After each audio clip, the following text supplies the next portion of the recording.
Hey guys, welcome back to the channel. This is story about what if Naruto has Tobirama attitude part 1. Before I start, please do support for more amazing content and comments for part 2. Do consider to subscribe my channel and share my video to your friends and check out the description as well. Let's start the video. A young 10-year-old Naruto was currently in the Hokage's office once again for another public mishap. The blonde boy held his head down in slight shame as the Hokage spoke sternly. Naruto, I know it's difficult for you to behave, but things like this really paint a target on your back. This is the third time this month I've had to call off the village council. You can't keep doing things like this and expect there to be no consequences. Come on, Gramps, I didn't do anything wrong, Naruto protested. The Hokage rose a brow as he clasped his hands together. I'm all one for a good prank too, Naruto, but you heavily damaged the Night Aim's monument. Many see that as a sign of disrespect, and there's only so much I can shield you. I can understand your need for attention, but don't you feel that it's disrespectful to the Hokages? You say you want to be Hokage one day, but acts like that are not how you become a Hokage. I doubt you know this, but you can't just become Hokage on a whim. Not only does it take the former Hokage's approval, but you also have to be appointed Hokage by the village leaders. That means earning people's respect and admiration. Damaging village monuments is not a good start. Come on, Gramps. It's not like they can't just fix it anyways. Besides, I do respect the Hokages. Naruto shot back. Really? Then tell me, Naruto, what is the name of Night Aim? The man whose monument you almost destroyed with your paint bomb prank? Sarutobi tested. I guess I don't know, Naruto trailed off and thought as if the revelation was deeply shocking to him. Sarutobi sighed. If you truly wish to become Hokage one day, then it might do you some good to study the former Hokages and learn why they were so respected. I don't care if you want to pull pranks, Naruto, but try not to upset the village leaders. Many of them are especially upset that it was the Night Aim's monument in particular. Like I care what those old geezers think anyway, the blonde said aggressively. You're lucky it's up to me and not the council. They suggested your expulsion from the Shinobi Academy, Sarutobi elaborated. Naruto's eyes widened and for the first time, he didn't know what to say. He was silent for a long moment before speaking again. How can I learn about the former Hokages then? They are taught about in the academy. But if you're truly curious to learn more on your own, then I'll allow you access to the Hokage Tower Library. Just mind yourself though, some of it is off limits for everyone except high-ranking shinobi, Sarutobi elaborated. A library? How lame, Naruto said unhappily.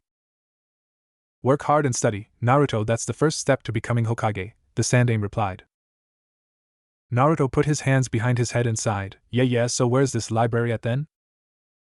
It's not too far from my office actually. Here, follow me. The old man spoke as he made his way for the door. Naruto followed him for about a minute as they wended around some corridors and up a flight of additional stairs. They soon came upon a library. A jonin was currently standing in front of a door and looked a bit alarmed when he saw the Hokage and Naruto approach. Hokage-sama, the man announced respectfully as he immediately opened the door for them. The elder ninja's eyes locked onto Naruto suspiciously, but he said nothing as the blonde boy walked inside. Here you are, Naruto, feel free to come by here and study anytime you wish during the day. I will inform the jonin in the tower to allow you access to the first level of the library, the Hokage explained before walking towards the exit. Naruto stood there somewhat uncertainly as Sarutobi turned back and spoke to the jonin guarding the door. Naruto is allowed in here to study. I don't want any trouble, understood? Yes, Hokage-sama. The jonin replied respectfully before the Hokage departed. After he was gone, Naruto looked around the somewhat small library as he scratched his head. Reading had never really been his thing before, but Naruto was a bit curious about the former Hokages now. Against his own childish restlessness, he decided to look around and find something interesting to read. He eventually found a book called Legacy of the Hokages and decided on it. He brought the book to an isolated table in the corner and looked over it. The book didn't look overly fancy or anything, but it did have colored portraits of the Hokages inside of it. Naruto read the first page curiously. Hashirama Senju, first Hokage of the Hidden Leaf Village. A renowned warrior and sage in his lifetime, the Shodaime was an unequaled shinobi. Legends say that he was so powerful that the ninja world referred to him as the god of shinobi. All known accounts state he had the largest chakra pool in the ninja world and a legendary, unique ability would release. Wow, that sounds pretty cool. Though would release doesn't sound very strong, Naruto thought to himself. Wood Release was renowned for its ability to drain chakra and create life. No known Senju descendants have ever developed this ability except for the Shodaime. Naruto finished reading the excerpt about the first Hokage. He skimmed through some other boring stuff before reaching the part about the second Hokage. Following the reign of his older brother Hashirama, Tobirama Senju would later become the Nidaime Hokage.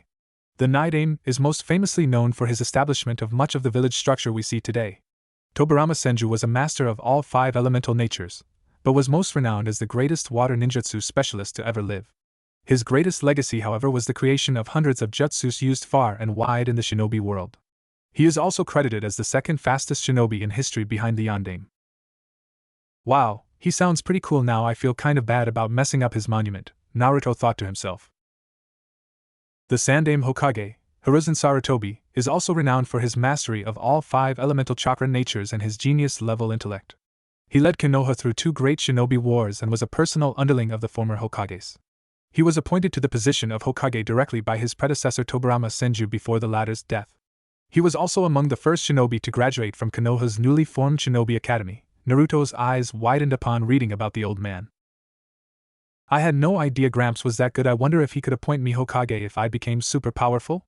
I don't see the villagers ever electing me unless I do something amazing, Naruto pondered.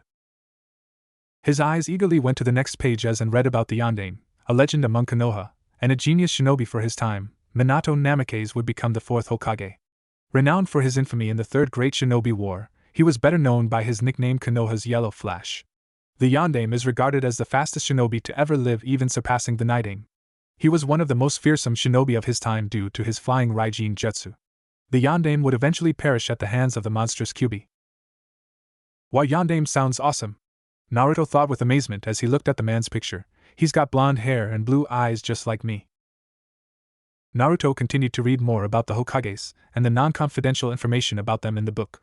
He was truly fascinated by them all, and after 2 short hours, he came to an epiphany: all of the Hokages were geniuses. They knew so many jutsus and had special powers and reputations. Man, I need to get something like that. Even Gramps Hokage sounds awesome the way they describe him here. Mastery over all 5 nature elements. I wonder how I can learn an elemental jutsu? As if fate could hear his thoughts, Naruto overheard several jonin leaving from a staircase upstairs. Naruto immediately figured that it must have been the restricted section. He took cover when the 2 jonin began to speak to each other. The forbidden scroll is accounted for. No tampering, one of the jonin reported, the 3rd one in the room. Good, I seriously don't know why they won't just let the Anbu take care of it, the other man sighed. The first one shook his head. Do you trust Root with that scroll? You know how Danzo-sama can be. The Hokage made us swear to keep it safe from anyone except for him personally. What's even in that scroll anyways? I mean, it has to be pretty bad to be forbidden, the other asked. Who knows, but I'd wager it probably has some dangerous jutsus in it. I wouldn't trust that around anyone shady from Root, he replied. Against all odds, Naruto managed to sneak around them as he decided to go upstairs to where they had just been. He cautiously maneuvered through a few light traps and eventually caught sight of a large scroll hidden at the edge of the room. I'm willing to be that thing's covered in traps, Naruto thought logically for once. After a few seconds of careful extraction, he managed to pick up the scroll and open it. It was incredibly complex looking and he didn't know how to take it all in as he stared at it for a moment. Naruto knew the basics of hand seals and the like, but he had no way of comprehending some of the advanced things he was seeing in the scroll. Even despite being smarter than people gave him credit for, Naruto was lost. Man, how am I ever going to learn anything from this? What the hell is Edo Tensei? Naruto thought, bewildered. Unsure of what to do, he decided to copy down everything he could on the scroll to a blank scroll that he was carrying from class still. He copied every symbol and character to the best of his ability, even if he had no idea what any of it was or what it meant. Placing the scroll down for a moment, Naruto let out a sigh. Man, this is tough.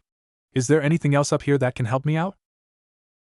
His eyes trailed around the room until they caught sight of some antique-looking headband sitting in a dusty corner. It had a symbol he didn't recognize on the forehead area. It was a horizontal line with 2 curved symbols on each side. He couldn't quite explain what the headpiece was, but upon looking at its inside area, he saw an inscription, Tobirama Senju's Happuri. A brief examination immediately caused Naruto to realize that it was the same type of headpiece the Nidaime's monument had on his head. Though this one didn't have the Konoha symbol, it had what he assumed was the Senju clan's emblem. While this belonged to the Nidaime.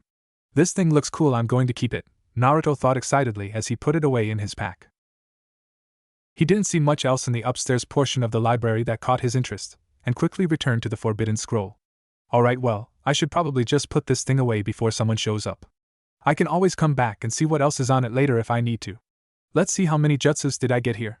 Kage Bunshin, man, I hate clones, but I guess it's something. What's this one flying Raijin? Isn't that Yandame's technique? Sweet, I definitely want to learn that. I don't know what this Edo Tensei thing is supposed to be, but it looks like some type of summoning maybe? I guess that's a good start. Is there anything else on here even worth coming back for? Wait, what the hell is that? Naruto's eyes shot open in disbelief when he spotted a symbol on the scroll that matched the one on his stomach. For a symbol's seal, why does it look like the markings on my body? Naruto thought, horrified. There was no description for this jutsu, but it greatly troubled the boy. He didn't get long to look at it when he heard footsteps coming from downstairs. He was immediately drawn from his thoughts when he heard the jonin from downstairs speak. Where are you, kid? You need to go home. Nobody's allowed in the library after dark. Without hesitation, Naruto immediately put the scroll back as best he could, even resetting its traps.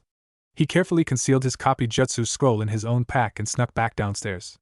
Luckily for him, the jounin that was looking for him didn't appear to be gifted in the art of detection as the boy miraculously came around the corner downstairs and unnoticed. You're quieter than I expected you'd be. I almost forgot you were still here. You gotta leave, kid. Nobody stays after dark, Hokage's orders, the jounin stated calmly. He looked slightly on edge due to Naruto's unusual and unprecedented stealth. He didn't once take his eyes off the boy as Naruto left the library without a word. Even without looking, Naruto could sense the man going upstairs to check on the scroll. He quickened his pace shortly afterward. I'm glad I decided to copy it down instead of taking it. That guy looked like he was onto me for a minute. Once he was clear, Naruto immediately bolted for the forest, where he could try practicing some of the jutsus in peace. It didn't take him long to find an isolated clearing as he touched down near a tree and began to read over the first copied jutsu. Alright, shadow clones, huh? I suck at making clones, but if it was on that scroll then maybe it's strong or something, Naruto thought to himself as he worked out how to do it. After a few minutes of trial and error, he let out an annoyed sigh. Alright, here goes again, Kage Bunshin no Jutsu. Shadow clone jutsu. To his utter astonishment, he created almost a dozen perfect clones of himself. He looked around at them disbelievingly. What? How come this one was easier than regular clones? Naruto shook his head confused as he immediately dispelled the clones a moment later. That was strange.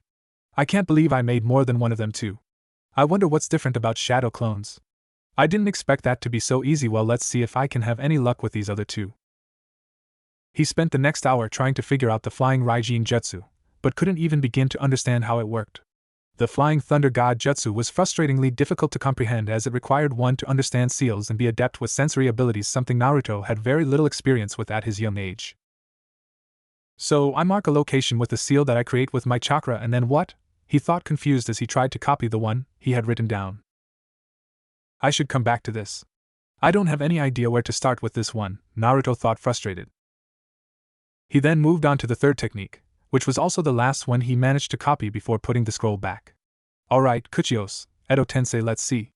This one doesn't make any sense. Summoning resurrection? I guess I have to draw out the summoning circle first. I wonder what it's supposed to summon. Due to his inability to fully create a summoning circle with chakra yet, Naruto painstakingly drew out some of the design as best he could on the ground with a nearby stick. He attempted to pour forth chakra into it a moment later, causing the lines to darken as if they were written in ink. Afterward, he looked at his nearby scroll for the hand signs. I guess I have to get them all without messing this up, he thought to himself. Naruto memorized the hand signs as best he could while going through them at a decently steady pace. Even though he eventually got the hang of doing them, nothing would happen.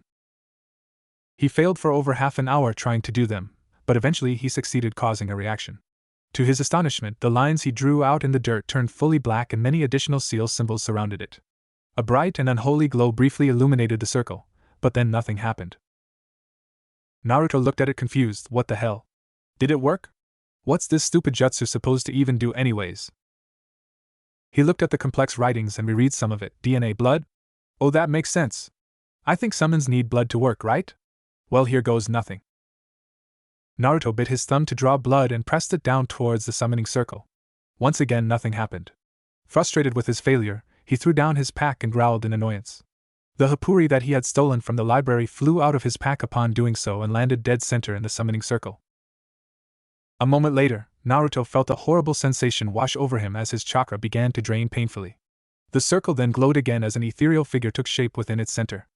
A panicking sensation washed over him as Naruto felt himself being dragged closer towards the center of the circle. He immediately tried to scratch apart the edges of the summoning circle as it slowly dragged him in. This seemed somewhat effective as he managed to break free of whatever invisible force was pulling him. Without hesitation, he immediately dove further away and turned back to look at the summoning circle. What was that? That jutsu was going to kill me! Naruto thought, horrified as the revelation hit him full force. The circle shortly vanished a moment later, but Naruto was surprised to see the ethereal figure in its center still standing there. He looked at it confused as he risked approaching again. Upon closer inspection, he saw that the figure was actually a man. He had spiky white hair, blue armor, and 3 red markings on his face. The Happuri that Naruto had stolen from earlier was gone now, but the man appeared to be wearing one. The blonde gawked at the glowing man as he got even closer. The white-haired man glanced around with confusion before looking at his hands. He spoke aloud, "Is this Edo-tensei? No, I don't have a body. This is unusual." It was finally at this point that Naruto realized the man was actually a ghost. He let out a gasp of horror. What the hell? The white-haired man turned his auburn-red eyes upon Naruto seriously. "A boy. Are you the summoner, child?" "Summoner? I just tried to cast a jutsu." "Who are you?" Naruto asked disbelievingly. "Tobirama Senjin Naidame Hokage, an inventor of the jutsu you just attempted to do," he answered with stern stoicism. "Naidame? No way, how are you here? Aren't you dead? Are you a ghost or something?" Naruto bellowed. The stern man shook his head. "I suppose that is accurate without a sacrifice. I don't have an actual body, but you still pulled my spirit here from what I have gathered. I don't know how." I did. What was that Edo-tensei jutsu supposed to do anyways?" Naruto asked, shocked. Tobirama facepalmed at Naruto as an audible sigh escaped him. "You must be joking. How did you even manage to do the jutsu if you had no clue what it was or who I am?" "I found it on some forbidden scroll and wrote it down." What's it supposed to do anyway?" Naruto asked again. The Naidame deadpanned at Naruto. "Summoning resurrection, it's meant to bring back the dead as a zombie."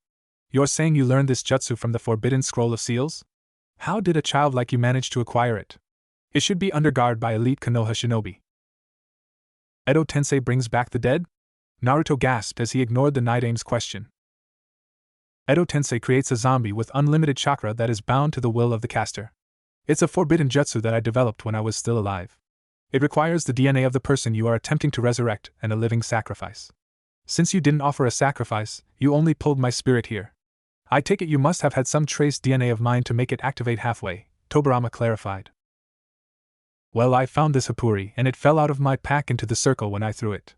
Next thing I know, the jutsu activated, and the circle tried to suck me in," Naruto elaborated. The Hokage sighed. "How would it still have trace DNA of mine? Strange, maybe some hairs were preserved. My Happuri's chakra seals were specially made. I never considered this possibility."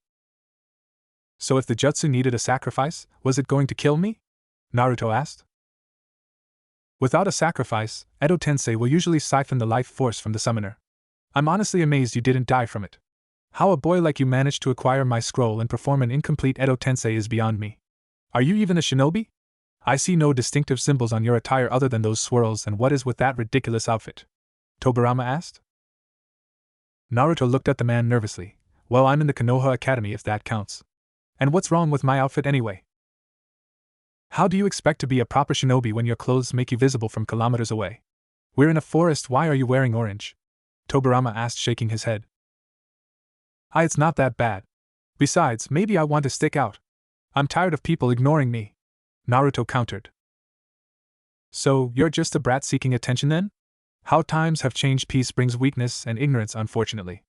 Tobirama sighed. "Hey, who are you calling a brat? I'm standing right here. Also, I'm not weak," he shouted. Tobirama stared at him with icy eyes. "You say you're in the Shinobi Academy? Standards must have plummeted if that's the case. You lack the bearing of a shinobi. Plus, a boy your age should already be a genin." "What? But I'm only 10 though," Naruto protested. "I suppose they don't allow early graduations during peacetime," Tobirama said to himself as he put a hand on his chin. "If I'm so bad, then how did I manage to learn the shadow clone jutsu in the scroll or summon you here? I'm not a failure, I don't care what you or anyone else says," Naruto bellowed proudly. "I suppose it must have taken some skill to even reach the scroll, let alone learn shadow clones. What I'm curious about is how did you even have enough chakra to perform Edo Tensei? What's your name? The man almost demanded. Naruto Uzumaki, the blonde announced proudly to the ghost. Tobirama's eyes widened slightly. And Uzumaki? That would explain your chakra level and those swirls on your clothing. I knew I sensed a familiarity about you. Still, you look nothing like an Uzumaki clan member to me. There's an Uzumaki clan? Naruto asked with amazement. Yes, they're related to the Senju clan and were our strongest allies. They originally came from Yuzushiogakure and were renowned for their sealing techniques. Their members all have vast chakra pools and strong affinities for multiple elemental natures just like Senjus. My brother Hashirama married their royal heir and all of his descendants are related to your clan, the Night Aim continued. I don't look like an Uzumaki? What do Uzumaki clan members look like then? And are we seriously related to the Senju clan? Naruto asked eagerly. Almost all of the pure-blooded ones have dark red hair. It's a distinctive feature of the clan. Though I believe Hashirama's granddaughter was blonde. Do either of your parents have red hair? Tobirama asked. Naruto was silent for a moment as he took in the information with both amazement and a bit of sadness. He spoke slowly. I don't know, I'm an orphan. I've never met my parents. And you've never seen another Uzumaki either? Tobirama asked for confirmation. The young blonde nodded sadly. Yeah, I've never had a family. Both of my parents and 2 of my brothers died in war before I was even a man. When I was your age, I had already killed, and I watched many of my clan members die. The world isn't a nice place, so don't go acting sad and expecting sympathy from me. Your moping won't change the fact that you're an orphan. Accept it for what it is and become stronger in spite of it. That is the way of a shinobi, Tobirama remarked mercilessly when he saw Naruto's distraught emotional face.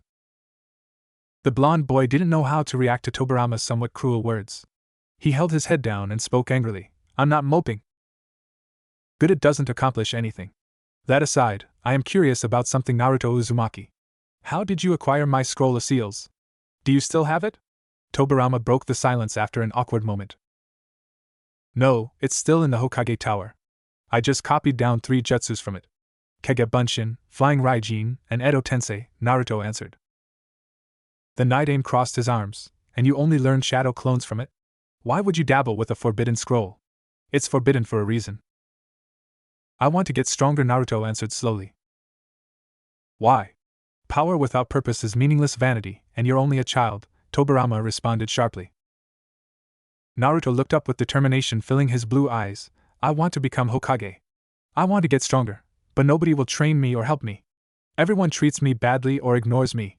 They all think I'm dumb or some kind of monster. Hell, people even call me demon brat sometimes. I just want to earn people's respect. You want to be the Hokage? Do you even know what you're saying? Being Hokage isn't just some glamorous position where people respect you. It's a responsibility to be the strongest shinobi in the village and to be its last line of defense. You have no idea what it takes to shoulder that kind of responsibility. This isn't some pipe dream, boy, it's a burden that the strong must bear. You have to be willing to sacrifice everything and die for it. My brother did, and so did I. That's what it takes to be Hokage. Tobirama growled in annoyance. The Night Aim's words hit Naruto hard as he held his head down shamefully again. Something about Tobirama's brutal honesty was really hard for him to swallow. Naruto looked up again and gritted his teeth. Then teach me how to become stronger, nobody else will. Tobirama gawked at him somewhat surprised. Teach you? In case you've forgotten, Uzumaki boy, I am a spirit.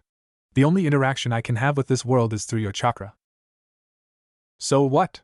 You can still show me things and tell me how to do stuff, right? Besides, what else are you going to do? Stay dead? Naruto wondered. The white-haired Hokage paused for a moment as he kept his arms crossed. I can release this incomplete Edo Tensei of yours anytime I wish.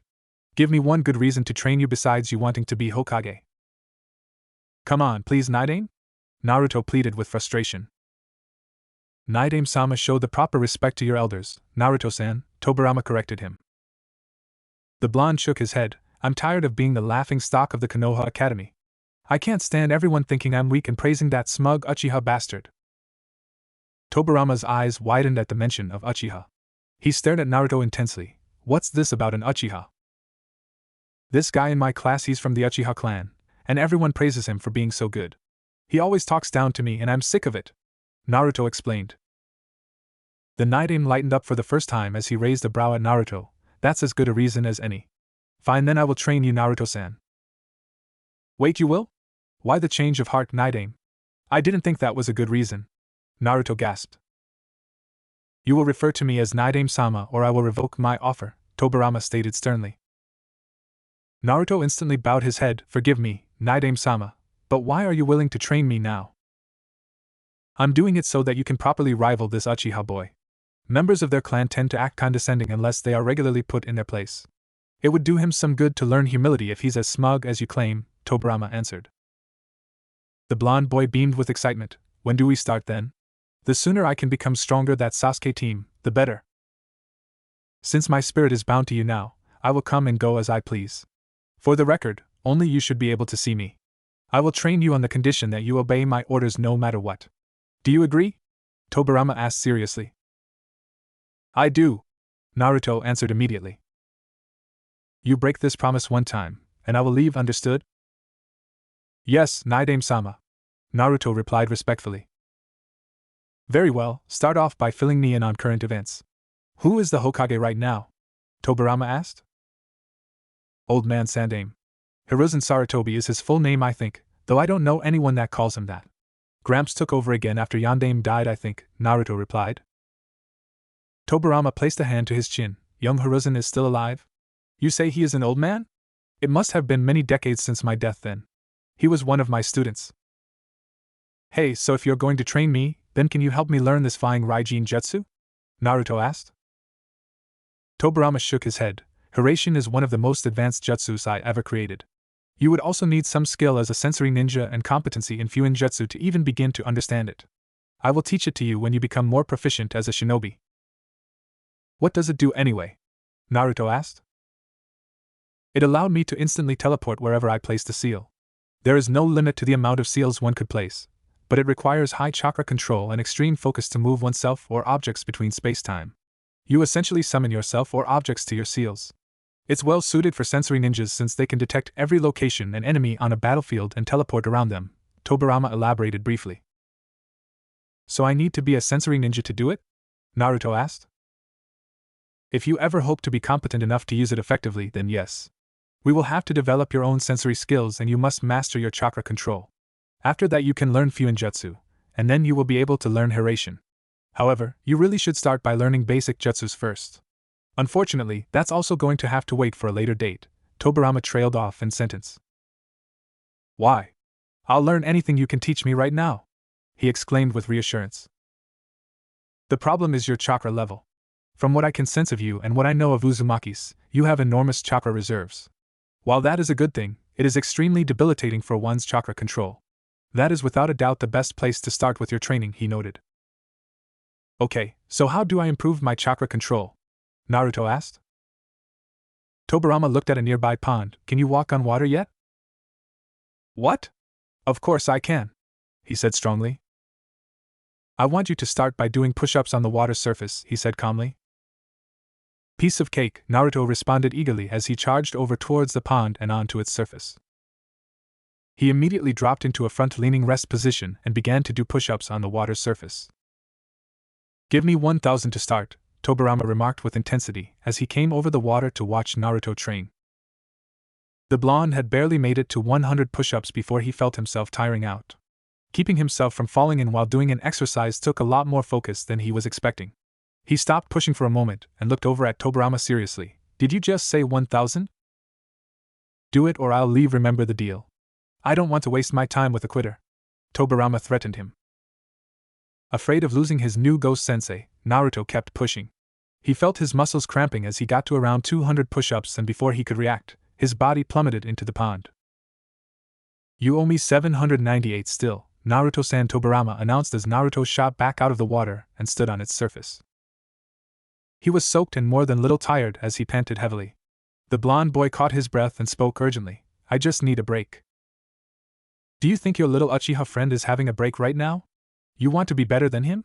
Then train harder than he does. You get what you put into yourself.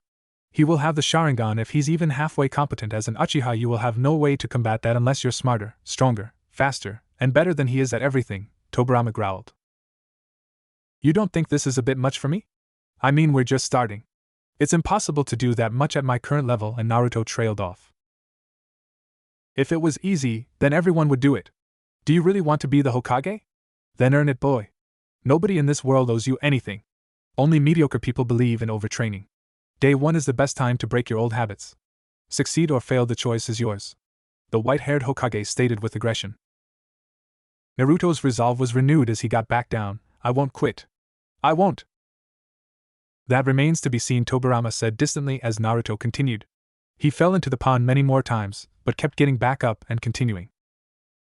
This type of training went on for many hours into the night, with Tobirama forcing Naruto to do strange exercises ranging from tree climbing to water surface calisthenics. It was finally well past midnight before Tobirama stopped. A very light first day of training, but it should give you insight into what is to come. Rest, Naruto-san, we will resume your training tomorrow, Tobirama said calmly as a sore and exhausted Naruto struggled to stand up. There's something I wanted to ask you, Naidame-sama, Naruto spoke up after catching his breath. What? The white-haired man asked.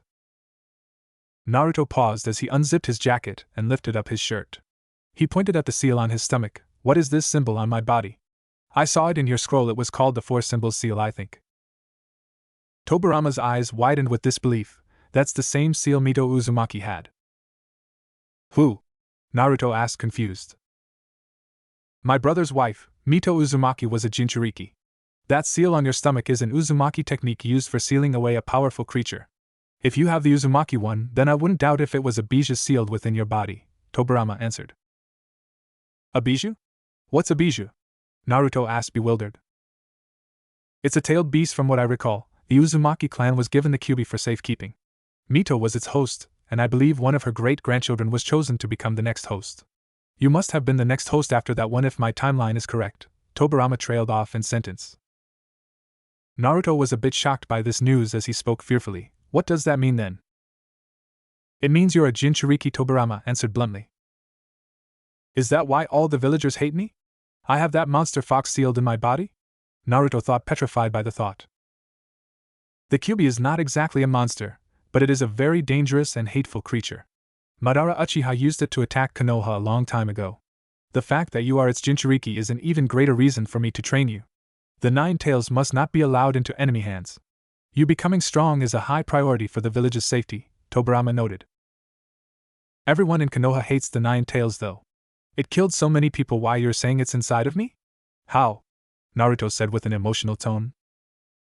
In my lifetime, knowledge of the kyubi was only exclusive to the Senju, Uzumaki, and Uchiha clans. How would common villagers know about it? Tobirama asked curiously. The kyubi attacked the village 10 years ago on October 10th. It nearly destroyed the village, but the Yondaime stopped it somehow, the boy tried to clarify. Tobirama sighed. So he sealed it inside of you, I take it. That would imply he had knowledge on the Uzumaki Fuinjutsu. He certainly had a connection to them. Interesting. I sensed something strange about your chakra. I will gather the rest of this information on my own. Go home, Naruto-san. We will train again tomorrow. Wait, where will you be? How can I find you? Naruto asked. I'll find you, Tobirama replied before disappearing. After he was gone, Naruto figured he had no other option left but to go home to his shabby, rundown apartment. His mind couldn't get the news of him being a Jinchuriki out of his head. He felt himself sink into a deep depression as he looked around at his broken-down, empty home. So that's why I have to live like this, that's why they hate me? Naruto thought sadly. Despite his racing mind, he was too exhausted to remain conscious for very long. Upon reaching his bed, Naruto immediately plummeted onto it, and was asleep within seconds. Naruto's mindscape. The young Jinchuriki awoke in a damp, dark sewer by the looks of it. He jerked upright with a panicked expression as he immediately assumed that he had been kidnapped. The energetic blonde cautiously searched around for a few minutes as he tried to remain quiet. He eventually decided to follow a path that led him deeper into the sewer. To his astonishment, it did not smell bad, but the gloomy lighting was a bit unsettling as he drew nearer and nearer to an ominous and dark presence. Naruto's neck hairs stood on edge as he entered a massive chamber that had iron bars on the opposite end of the room. On the iron cage, he saw a massive paper seal with the kanji for seal written on it. Naruto cocked his head in confusion as he slowly approached the cage. As he got closer, he saw a pair of red slit eyes appear from the darkness in the cage. Naruto stopped in his tracks as he stared into the eyes. He didn't know what to say to the creature on the other end of the iron bars or even if it was sentient enough to understand him. After a brief and very intimidating silence, the creature spoke, so you're finally aware of me now? The young boy was more than a little shocked by the beast speaking to him, and tried to muster up the courage to respond, Who are you? Upon asking this question, Naruto saw the creature's silhouette come closer to the iron bars as its body's shape came into view. It was a giant fox by the looks of it. Naruto immediately figured out what it was a moment later. Why, you're the Kyuubi? Yes, and you are my Jinchuriki, as you have just recently learned. I must say that I'm more than a little surprised by your recent actions. Initially, I assumed you were a clueless failure, but your ambition and success in learning from the Forbidden Scroll of Seals was an interesting turn of events, Kyuubi replied calmly. You saw that? Naruto gasped. I see everything that you do, though I tend to ignore the mundane activities of your life. However, you caught my interest with your behavior tonight, the giant fox replied. The boy looked up at it with disbelief. So where am I then? This is your inner mind and body where I am sealed. I brought you here tonight so that I could explain a few things to you, Kyuubi began. Naruto looked at the fox uncertainly. Yeah? Like what? Why are you sealed inside of me anyways? Why did you attack Konoha 10 years ago? I am sealed within you because the Yondaime Hokage wasn't able to stop me. As for why I attacked Konoha, that is a matter you do not have the mental capacity to understand, Kyuubi answered. But you killed a bunch of people. Why? Naruto protested. Kyuubi growled threateningly as red chakra began to flood out of the cage. I don't have the patience or the desire to explain myself to some brat like you. What's done is done, and now I am a prisoner within your body. Naidame-sama said that you were sealed in some people before me. Who? Do you know anything about my clan? Naruto decided to test his luck and ask. The fox sighed. Your clan's members are the only ones with bodies strong enough to contain my full power. My first host was Mito Uzumaki, then there was Kushina Uzumaki, and now there's you, Naruto Uzumaki. What can you tell me about your previous Jinchuriki? What does it mean to be one? Naruto asked. Being a Jinchuriki is a curse for any human. You are seen as dangerous monsters that could transform into the Biji you contain at any moment. This is actually true for a weak-willed Jinchuriki. I would almost pity your existence if I wasn't trapped inside of you, Kyuubi answered unhappily. Naruto stared at the fox for a moment and frowned. I guess this is just as bad for you as it is for me then? Maybe worse. I'm surprised you would even consider my opinion on the matter, considering I'm just the monster that attacked Konoha, the fox replied dryly. Can you please tell me why you did it? I'm willing to hear you out, Naruto asked persuasively. Kyuubi looked annoyed at his question. Spare me the feigned empathy, you couldn't possibly understand me or my motivations. You're just a child. I know what it's like for people to see you as something you're not. I'm giving you a chance to explain yourself to me, fox, Naruto shot back.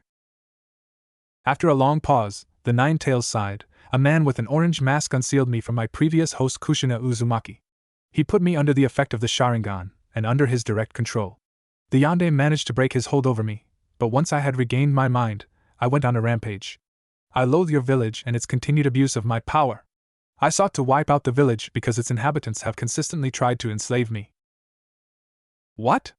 An Uchiha managed to control you with their Sharingan? Naruto gasped. Mangekyo Sharingan, and yes. It has happened to me twice now. The first time was when Madara Uchiha used me to fight Hashirama Senju in the Valley of the End. I escaped their battle, but the first Hokage eventually caught me and sealed me into his wife. Before she died, Mito Uzumaki had me sealed into her great-granddaughter Kushina Uzumaki, the Kyuubi elaborated. So then, you're innocent? Naruto asked almost disbelievingly. Kyuubi scoffed at him. Hardly I would have destroyed Konoha had the Yondaime not stopped me. I suppose I couldn't blame you. I would hate to be used as a tool like that and forced into a cage. You're not evil, you were just angry. You just wanted to be free, Naruto said sadly. The fox looked at him somewhat shocked. Really? You truly believe I was justified? That surprises me greatly that you even have the ability to see my point of view. Honestly, the more I hear, the more I understand. You sound a lot like me, Naruto trailed off sadly. Like you? How am I like you? Don't insult me, Kyuubi growled with annoyance. You're lonely and sad too. There's only so much of that a person can take before they get angry at the world. Honestly, I feel that way about the village sometimes, about the way they hate me for no reason. Is that what you had to deal with all the time before getting sealed away? Naruto spoke softly. The fox calmed down a moment later and looked away. You presume much to think I share such feeble emotions with you. I don't care for such things. I'm not some pathetic human. Surely you must have cared about someone or something once, right? Naruto asked. Kyubi looked away somewhat sadly, much to Naruto's surprise. The fox didn't respond to him as the boy stared blankly. I don't know what it means to be a Jinchuriki, and I'm sorry you have to be imprisoned inside of me, Kyubi, but thanks for talking to me. You might laugh at this, but maybe we can be friends? Naruto suggested hopefully. You would be friends with the Bijou that tried to kill everyone in your village? Are you slow in the head? Kyubi scoffed. I don't really have anyone else, so yeah, I would, Naruto replied. The fox scoffed at him. Don't go assuming such childish things. I will be civil you, but I will not humor such pathetic aspirations. Well, we're both stuck with each other, so what could it hurt, right? Besides, you don't seem evil to me, plus Naidame-sama said you weren't evil either. Maybe it is childish, but I could use a friend even if he is a giant, angry fox. Naruto countered. You're being serious right now? I'm the reason your village hates you, has that escaped your mind? Kyubi asked disbelievingly. So what? Do you hate me? Naruto countered. The Nine-Tails growled, no, but I don't like you either. Well, that's a start at least, the young boy said optimistically. His genuine desire to befriend the fox was very unusual to the Bijou. Kyubi seemed less hostile from Naruto's lack of hate and sighed, we'll see how this goes, at least you're already more tolerable than my last two Jinchuriki were. I wasn't expecting that. So what happens now? Why did you want to talk with me here anyway? Naruto changed the subject after an awkward silence. Listen, Naruto Uzumaki, I am willing to be more proactive in helping you develop your power under one condition, Kyubi said seriously. Naruto perked up, what condition? You helped me kill the Uchiha that enslaved me with his Sharingan 10 years ago, Kyubi said seriously. Naruto seemed a bit put off at the notion of killing someone, but recently hardened by Tobirama's words. Naruto nodded, I will, Kyubi. You have my word. Then it's a deal. Also, now that we've met, I opened a psychic link between us. I will be able to speak with you while you're awake, so don't act alarmed if you start hearing my voice in your head, Kyubi explained almost eagerly. I guess I'll see you around then, Kyubi, Naruto said somewhat uncertainly. Train hard under the Senju Hokage. He is an expert at defeating Uchihas and will prove to be an excellent trainer for you. I will help you out as well in due time. Now, get some sleep. Naruto the fox spoke one last time before Naruto's vision went black and he felt himself drift back to sleep. Konoha Shinobi Academy, the next day. After waking up the next day, Naruto hurried to class. He had overslept and was about to be late. Fate seemed to be working against him today as he made it to class after Irika. Bolting into the classroom, he quickly caught his breath. Naruto, you're late, Irika announced scornfully as the energetic blonde approached. Sorry, Irika-sensei, I overslept, Naruto tried to explain. Overslept? That's the work ethic of a great shinobi, isn't it, class? Mizuki asked the rest of the class, causing a number of them to laugh or agree with the Chunin. That loser wants to be Hokage and he can't even make it to class on time, ha ha. Kiba erupted into laughter. Irika eyed Naruto somewhat curiously. The blonde boy appeared far less hyperactive than he was used to seeing and more than a little worn out. He spoke slowly. Are you alright, Naruto? I'm fine, sensei, I just had a long night. It won't happen again, he said as respectfully as he could before moving to his seat. The blonde didn't even react to any of his classmates' comments or jokes. It was as if they weren't even there to him. Irika and some of the other students were more than a little shocked by Naruto's shift in attitude. Irika quickly pushed his curiosity aside as he addressed the class. Alright, class, well, now that we're all here. Naruto didn't hear the rest of Irika's words when he spotted Tobirama's spirit standing next to him in the classroom. He looked over with shock. What the hell is he doing here? Pay attention to your studies, Naruto-san. While it is basic, the fundamentals and history they teach here is important. I will test your knowledge on the subject material later. Should you fail, I will punish you with more physical training. As my father once told me, you're going to be smart, or you're going to be tough. Preferably you'll be both, Tobirama's ghost spoke to Naruto. His voice sounded almost echoic, but a quick look around the room confirmed to Naruto that nobody else could see Tobirama. Horrified at the prospect of extra training from the man, Naruto focused intensely on Irika as he paid attention to everything being taught. This continued for the entire day with mostly academic studies. He paid no attention to his classmates, as he fully enveloped himself in the study material. After class was finally over, Naruto was the last one outside of the school. He spotted a crowd of his female classmates ogling Sasuke Uchiha like classic schoolgirls. He sent a sharp glare Sasuke's way which seemed to draw the Uchiha's gaze. Some of the fangirls quickly became aware of Naruto's presence due to Sasuke's attention on him. A certain pink-haired girl yelled loudly, "Why are you glaring at Sasuke-kun like that, Naruto?" The Uchiha immediately turned to leave when it became apparent that he was looking. Many fangirls attempted to pursue him, but he quickly left them in the dust as he bolted away. After his departure, Naruto heard Tobirama's voice. "That boy is the splitting image of Izuna Uchiha. If I didn't know any better, I'd swear they were the same person. He's your Uchiha rival, I take it?" Yeah, Naruto answered bluntly. "He looks arrogant but also driven. He has the face of a boy that has seen trauma," Tobirama stated.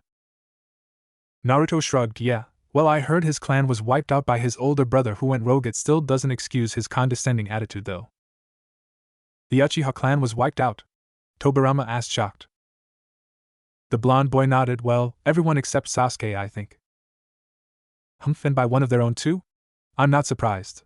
Their clan is stained with evil and power-hungry kinslayers.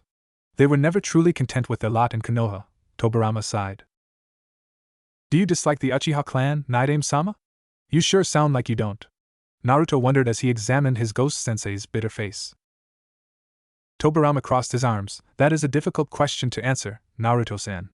My clan was at war with the Uchihas for most of my early life. They killed my parents and both of my younger brothers. I never forgave the ones that survived the war. That being said, I do not bear ill will towards the Uchihas born in later generations. They do not deserve to carry the sins of their forefathers. They are all innocent in my eyes. I have always tried to be accommodating towards them, and I appointed them as the Konoha police force because it was a position well suited for them. Admittedly, I kept them out of village politics, but that was out of practicality and not spite. In hindsight, it was probably a mistake.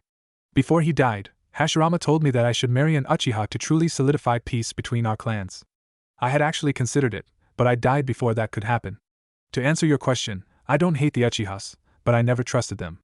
They have always justified my suspicions with all of the atrocious things they've done. A shame, really. It was Hashirama's dream that they could one day truly integrate into the village. Perhaps they could have had I brought our clan lines together.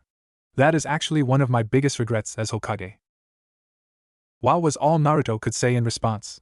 Even despite his young age, he could somewhat understand Tobirama's feelings on the matter.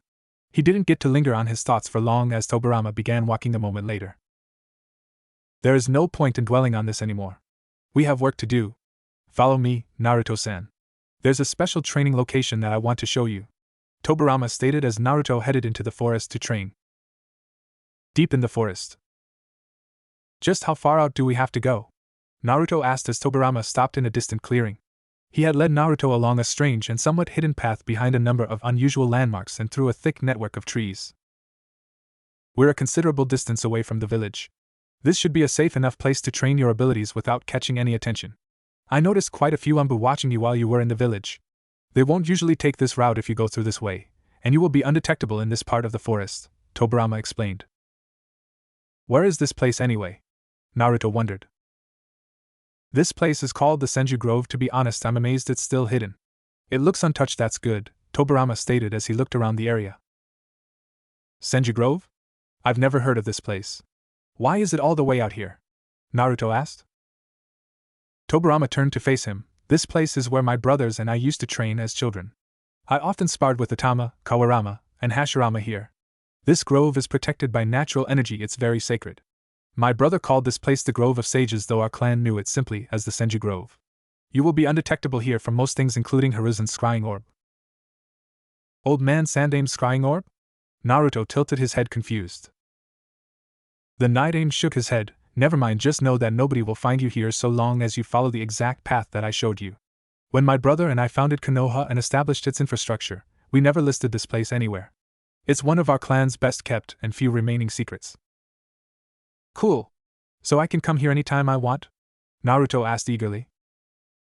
"Yes, but I would advise you to not linger here for more than a day or so at a time. I learned a decent bit about you while you were asleep. Since you are a Jinchuriki, Hiruzen takes special interest in watching over your progress. You want to keep up appearances as it were by going home each night," Tobirama elaborated. "Huh?" Naruto looked confused.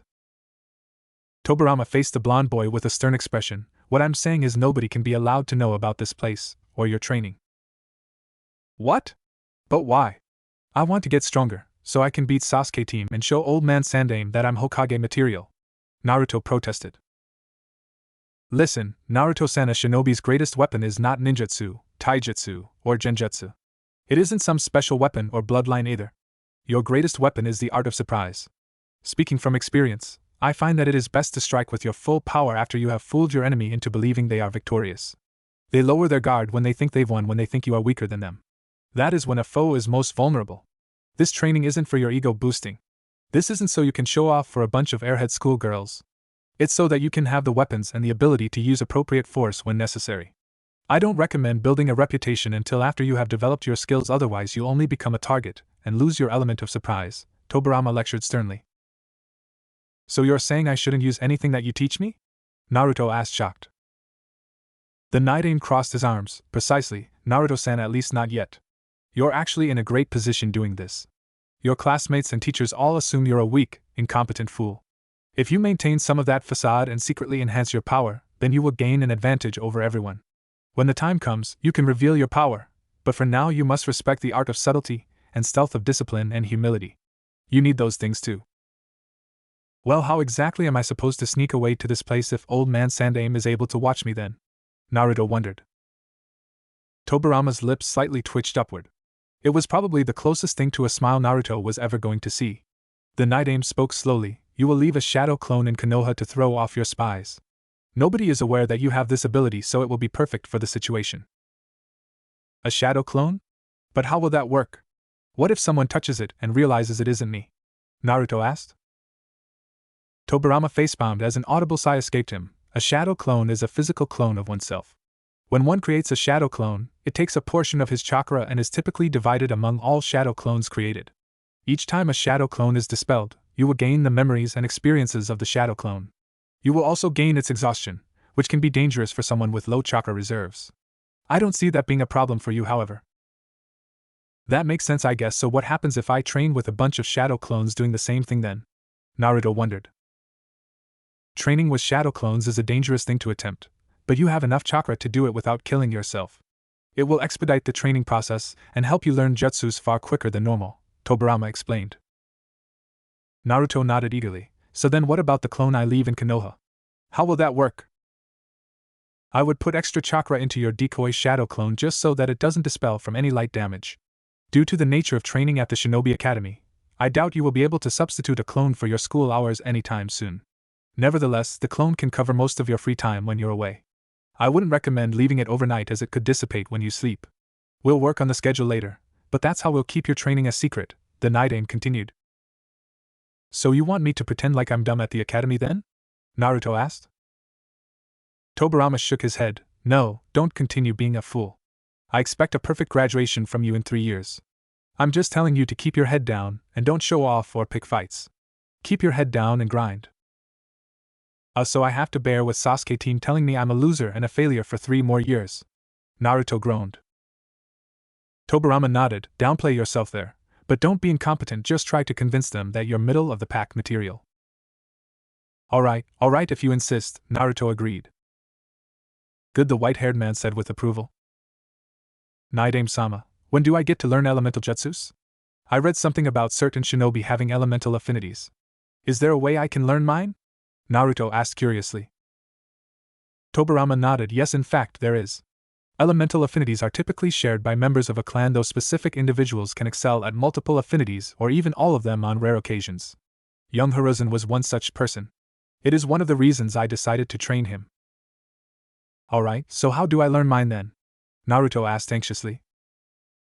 The Hokage made a gesture with his hand. Hold your palm out like this and close your eyes. Naruto did as he was told and outstretched his hand. Okay, now what? Even though I do not have a physical form, I am one of the best sensory ninjas to ever live. Channel forth any amount of chakra that you can into your hands. I will be able to detect its nature from there, Tobirama instructed. Following his instruction, Naruto tried to focus chakra into his hand. Though he couldn't feel anything, Naruto noticed Tobirama's face change slightly. You actually have trace amounts of all of them. That's surprising even for an Uzumaki, Tobirama noted. Naruto's eyes lit up. Really? So I have an affinity for all of them like you and Grandpa Hokage? Yes, and no, your chakra nature is very diverse in its formation and development. To be honest, it reminds me of my brother Hashirama's chakra. Your chakra is more like that of a Senju's than an Uzumaki's. You're definitely a descendant of both the Senju clan and the Uzumaki clan, Tobirama stated factually. The Jinchuriki gave Tobirama a lost look. So does that mean I can learn any elemental jutsu? With enough hard work, you could learn any jutsu anyway, though your body's natural affinity for it will make learning them easier and your jutsus much more powerful. Both of your parents must have been good at wind chakra because that is your strongest affinity by a considerable margin. Uzumakis are typically strongest in water and wind, so that isn't surprising. After wind, you have an equally strong affinity for earth and water. I find it interesting how balanced they are. Hashirama's was the same way. Lightning and fire are your weakest affinities, Tobirama noted. Naruto cocked his head confused. Does that mean I can't learn them? I never said that, Naruto-san. Let me finish explaining. While lightning and fire are much fainter in your chakra nature alignments, you still possess an affinity for them too. One of your parents must have had an affinity for lightning and fire, because they're both far above average in your chakra nature compared to regular shinobi. Your non-Uzumaki parent might be where you inherited that. Granted, I imagine those two will be more difficult for you to learn than the other three elements. Fire jutsus were always my most difficult jutsus to learn as well since I was so highly attuned to water, Tobirama elaborated further. Alright, so when do I get to learn that stuff? The blonde boy asked eagerly. I'll teach you basic elemental jutsus after you've perfected your chakra control. Ninjutsu is advanced, and a boy your age should master the basics before attempting something more complex. The quicker you learn, the sooner I will be able to teach you more advanced things. Let that be an incentive to master everything quickly if you will, Tobirama spoke coolly as he paced around. Okay, well let's get started then, Naruto announced with excitement. Before we begin, I want you to have something. Do you see the shrine over there? Tobirama pointed towards a wooden building that looked covered in foliage and practically decayed at this point. Its stonework pathway was crumbling, but Naruto could still see that this long-abandoned shrine was miraculously intact. Naruto turned towards the building and began to walk towards it alongside Tobirama. The Nidaime looked down at the boy a moment later. I upkept this place during my life and kept keepsakes of my dead clan members here. This shrine is a homage to their memories. Go inside. Doing as he was told, the blonde passed into the crumbling building. He looked around at it, and saw altars with names engraved on each of them. Some had trinkets and most of them had armor. Tobirama guided Naruto towards the very end, where he saw a chest. It appeared to be made of wood and stone and was engraved with the Senju clan symbol. Naruto read the inscription on it curiously, Itama Senju. Tobirama spoke stoically, open it. Upon sliding the stone lid off the chest, Naruto was amazed to see a variety of well-preserved items within it. Among them included a full set of black shinobi attire, a sword, and a traditional armor that looked similar to Tobirama's. This armor was green instead of blue, however, which seemed to match the other ones he saw in the shrine. Everything in that chest now belongs to you, Tobirama stated as Naruto looked over a number of extra pieces of war gear. While he was amazed by it, Naruto turned towards Tobirama confused. Wait, this chest says Itama Senju. Isn't Itama your brother's name? I'm surprised you remembered that. You have surprisingly good attention to detail despite your brash attitude. Yes, Itama was one of my younger brothers. He died when he was 10 years old, which is your current age. His attire will be more appropriate for you to wear, though I would not recommend donning the armor, at least not yet. Senju armor is very iconic, and it will draw unwanted attention to you. For your training here you should wear it, but leave the armor when you go home, the white-haired man replied. Naruto's eyes widened with disbelief. Why do you want me to wear your brother's stuff? After we established Konoha, I gathered up all the remains of dead Senju clan members and I kept them all here as a shrine to their memory. Sadly, the decades since my death has seen this place collapse into decay. A price to pay for its secrecy, I suppose. My brother's war gear serves no purpose rotting here. It is appropriately fitted to your current size and should also double as a reminder for what it means to be a shinobi. Many others died for this peace you now live in, but you must protect it because there will always be another war to fight, and only through superior strength and cunning can you maintain any kind of lasting peace, Tobirama lectured. Naruto nodded understandingly. Thank you, Nidaime-sama, I'll take good care of this stuff. Get changed and meet me outside as soon as possible. I want to see these shadow clones of yours, Tobirama ordered as he left the shrine. The Jinchuriki wasted no time doing as he was told and put on the black shinobi attire. He wasn't as experienced on how to equip the armor but decided that could wait for another time. As he bolted outside, he ran up to his ghost sensei. Tobirama's arms were crossed as he spoke, show me your shadow clones. The boy nodded as he formed the cross seal with his hands, Kage Bunshin no Jutsu. Shadow clone jutsu. Tobirama watched with an unfazed reaction as a dozen clones of Naruto appeared all around him. He nodded his head in slight approval. Good, each one of these clones is going to focus on a different exercise for your chakra control. Send one of them to Konoha to decoy the Umbu that are looking for you. After careful explanation, Tobirama was able to show Naruto how to pool more chakra into specific clones. He sent one out of the forest and back to Konoha in order to draw away the recent suspicions of him. After that clone was gone, Tobirama had each of Naruto's remaining clones focusing on different chakra control exercises all around the grove. As the clones trained on chakra control, the real Naruto was instructed in the art of Kenjutsu by Tobirama. Naruto's new sword wasn't special by any means, and it had no engravings. The only significance it had was the blade was once wielded by Tobirama's younger brother. His training continued long into the night until it was well past dark. Exhausted beyond belief after all of his shadow clones dissipated, Naruto collapsed on the ground panting heavily. He stared up at the stars with a hopeful expression on his face. He spoke aloud with genuine and true joy in his voice. Finally, something to look forward to. Go home and rest, Naruto-san, Tobirama said distantly as the blonde managed to get up. Naruto bowed his head respectfully. See you tomorrow, Naidame-sama. You can call me Tobirama-sensei, we do share the same blood after all. The Naidame replied. Really? Naruto said, surprised. The Hokage nodded. You are my student, so yes, keep up the good work, Naruto, and remember that the only easy day was yesterday. The following day at school, Naruto was met with the familiar sight of his peers laughing and playing in the classroom as he walked through the door. Under usual circumstances, he would probably enter and announce his presence to the class, but today he said absolutely nothing as he quietly walked towards his seat. Ironically, however, his lack of attention-seeking seemed to have an opposite effect as everyone in the classroom turned towards him with curious expressions. No doubt they were surprised by his new all-black attire, but Naruto's demeanor was shockingly different than they were used to seeing. Looks like Naruto finally ditched the orange jumpsuit. Chuji was the first person to break the awkward silence. Shikamaru had a somewhat curious and inquisitive look in his eyes as he silently watched the blonde. He looks different, and it's not just the clothes either. I wonder what's up? Shikamaru replied as he and Chuji quietly talked about it. Kiba, being the brash and instigating type, immediately called Naruto out. Yo loser, what's with the new clothes? Did you finally catch on to the fact that you look stupid in the jumpsuit?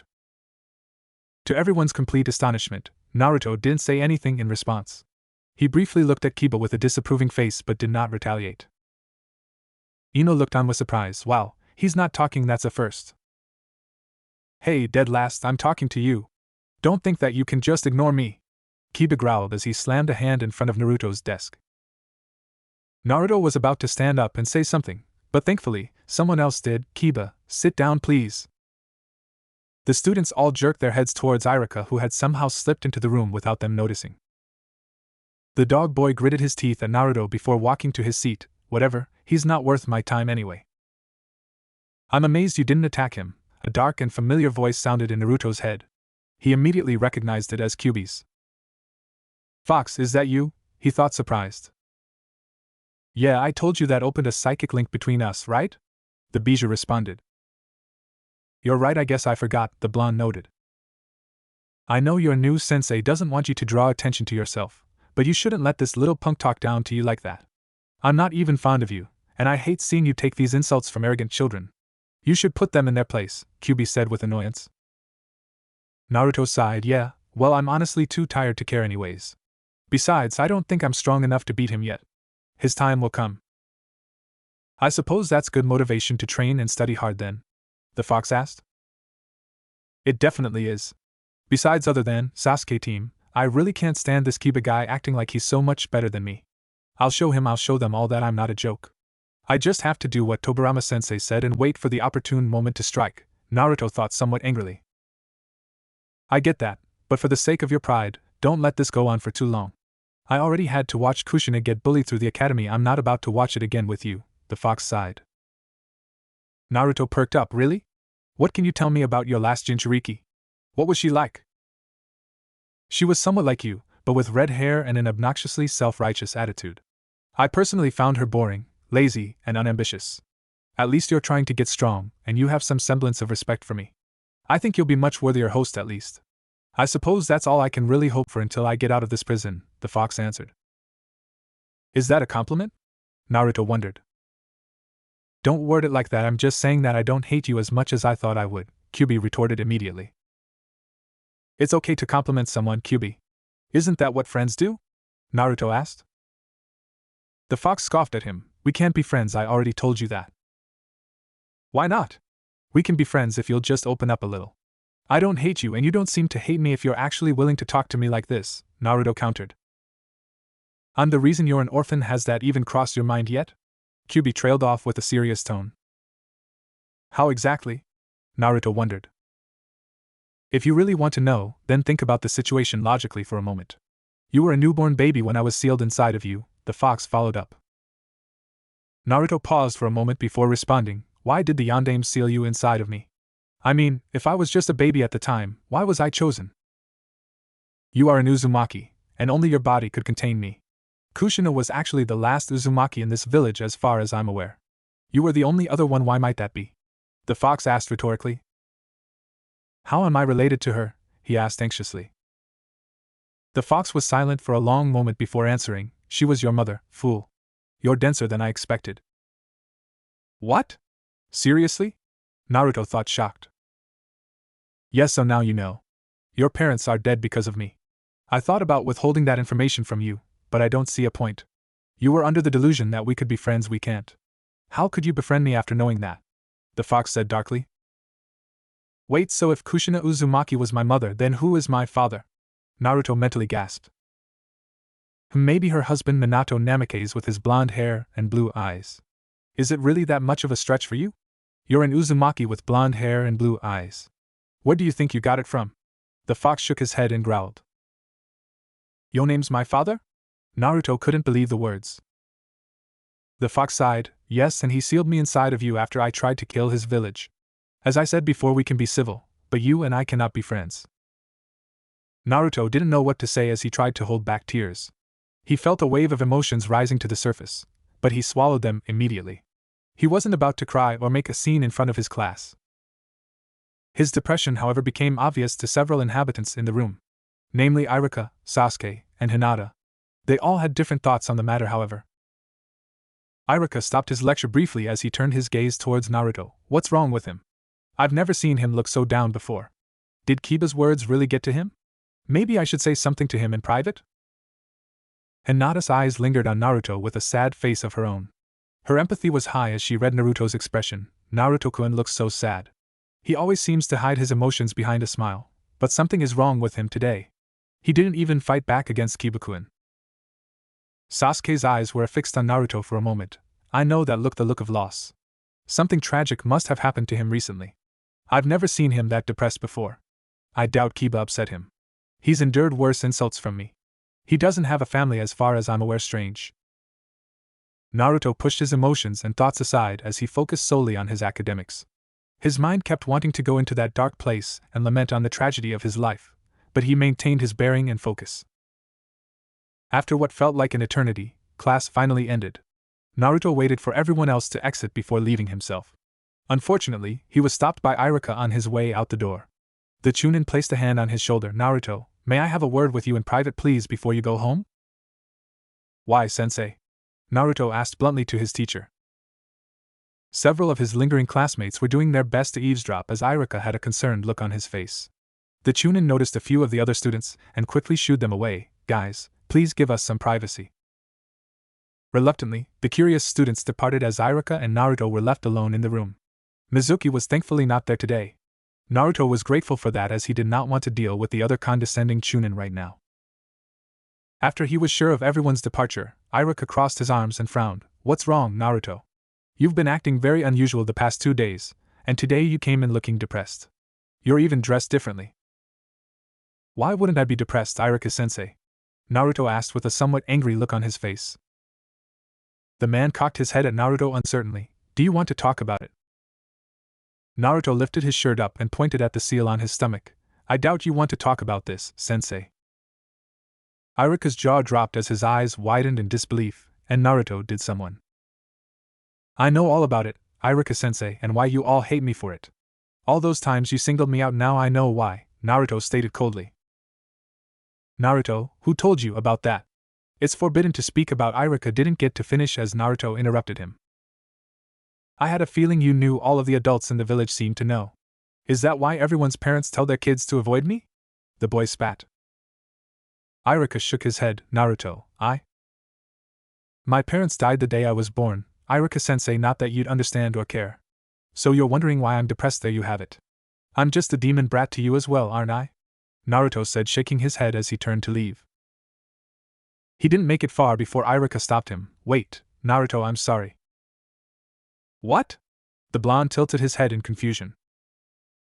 I've been prejudiced towards you for a long time, always seeing you as the fox and not as a kid. I suppose you're a victim in all of this too. I was a fool to not realize that sooner, Irika said sadly. Naruto was genuinely surprised by the man's empathy. He looked at him uncertainly. What are you saying, sensei? For whatever it's worth, Naruto, I forgive you, and I hope you can find it in your heart to forgive me as well. I shouldn't hate you for something you had no control over. Nobody should. There's too much hate in this world. I should have reached out to help you, instead of ignoring a boy in need. Irika frowned. The man almost looked like he was about to cry, much to Naruto's disbelief. I don't understand, Naruto said blankly. Irika looked down for a moment. My parents also died in the attack 10 years ago. As much as I want to be angry about it and hate the world or hate you for what happened, it doesn't accomplish anything. I know it's tough to not be bitter, Naruto, but holding on to hate only destroys you. I couldn't possibly understand what it's like for you to carry the burden of holding that terrible demon inside of you. Just know that I am here if you ever need someone to talk to. You shouldn't have to be alone. From here on out, I'll do my best to help you become a genin, Naruto. Naruto felt like he was about to cry. He looked away. Thanks, sensei, that actually means a lot to me. Are you hungry right now, Naruto? I can take you to go get some food, Irika offered. Naruto smiled weakly. Sorry, sensei, but I have plans. Maybe we can do that some other time. I'll see you tomorrow in class.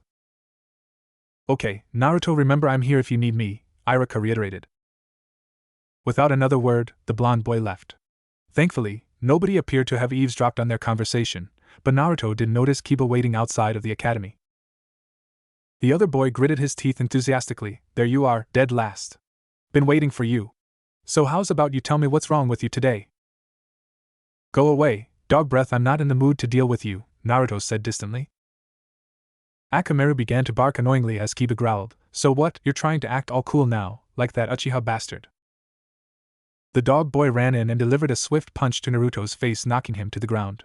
The blonde got back up immediately, and simply walked away. The hell? You scared to fight me now, Uzumaki? Kiba boasted as he ran in to deliver another punch. He never quite made it as a surge of chakra flooded Naruto's entire body. Naruto spun around and punched Kiba dead in the face, sending the other boy flying into a nearby tree. Akamaru barked and growled angrily as Naruto took a step forward. Naruto quickly regained his senses when he felt Kyuubi's chakra beginning to wash over his own. He immediately calmed down as he took a deep breath and forced it back. No, it doesn't have to be like this. Kiba looked shocked by the strength behind Naruto's punch and took a moment to get back up. He didn't say a word as he stared at Naruto in extreme pain. Akamaru ran towards Kiba's leg and whimpered fearfully as Naruto stared Kiba down. The blonde spoke up with fury in his voice. I said I'm not in the mood, Kiba. Yeah, I got that, Kiba said, a bit shell-shocked as he rubbed his cheek. He wasted no time, leaving shortly afterward as Naruto turned around. After he took cover, Naruto made a shadow clone to decoy its way to the Hokage Tower. He was going to have that clone study in the library. On his way towards the Senju Grove, Naruto turned back and looked over the village.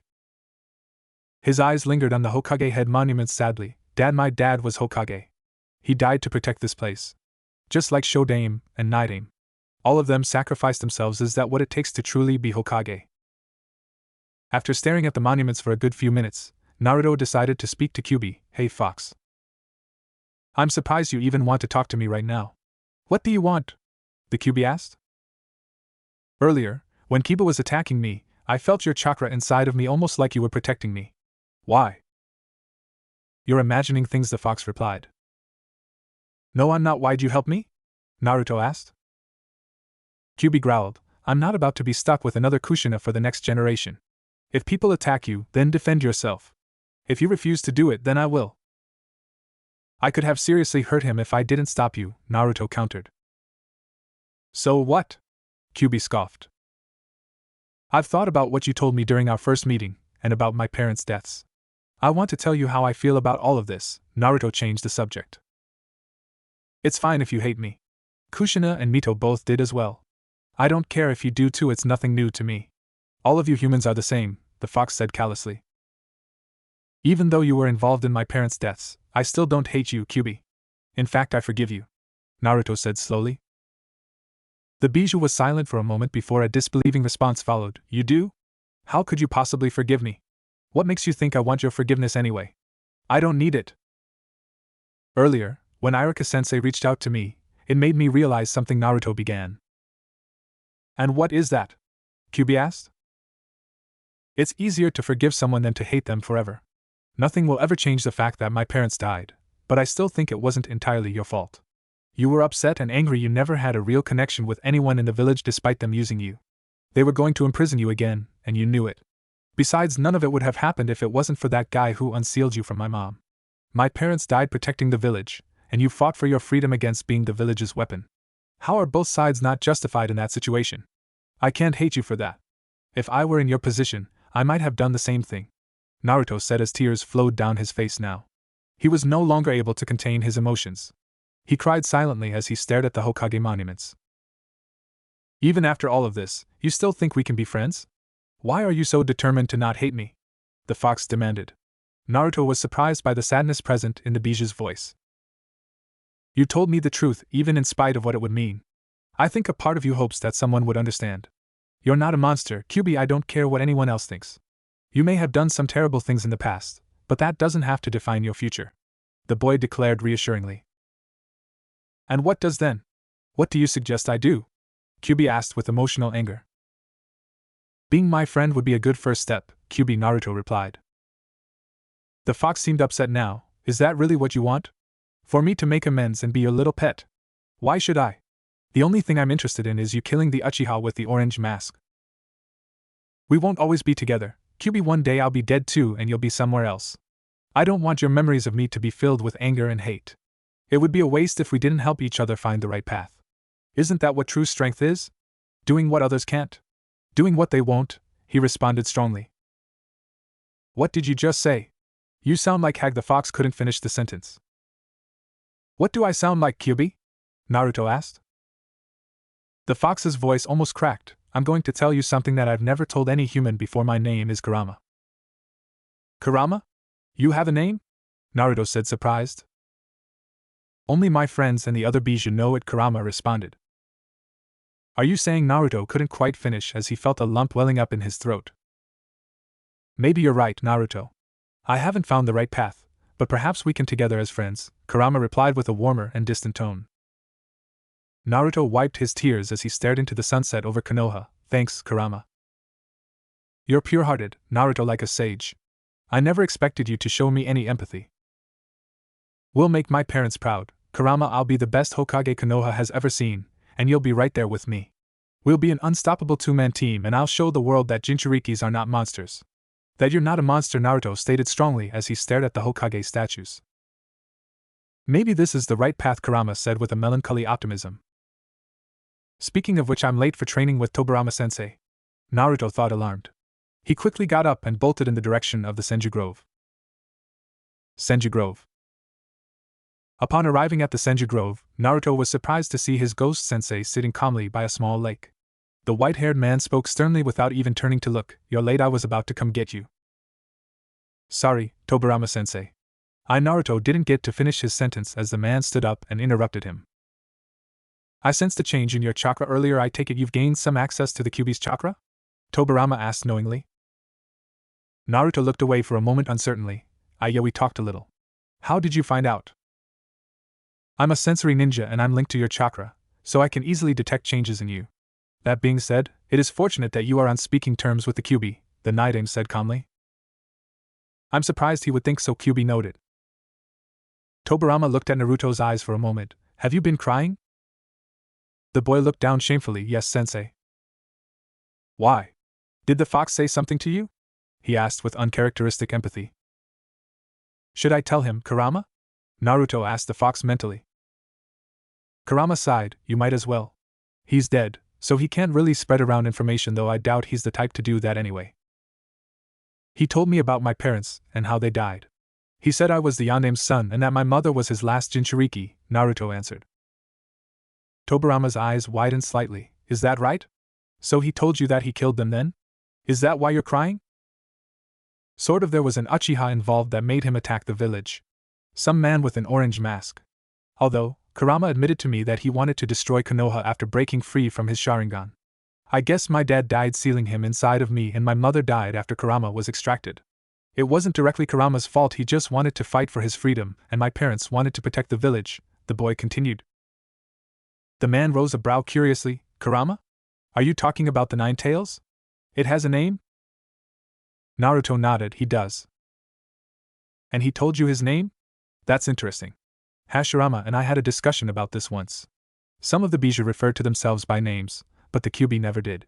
Does this mean that you are on good terms with the fox? Tobirama asked, surprised. We are now. Kurama and I are friends, Naruto replied.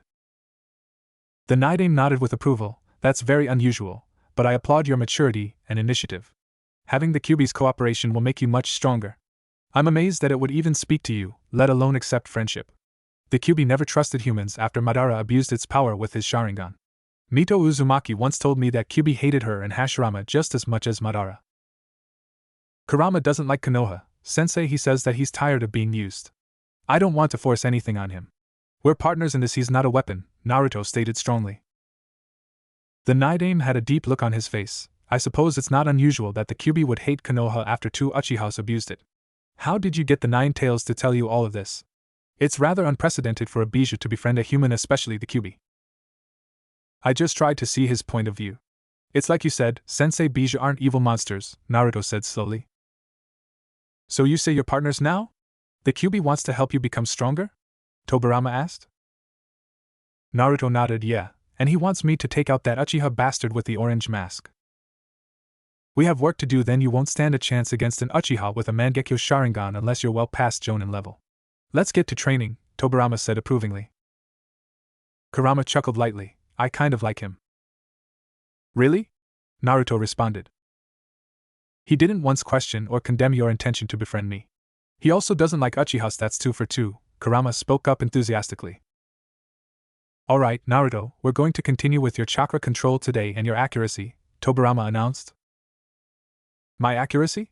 Naruto questioned uncertainly.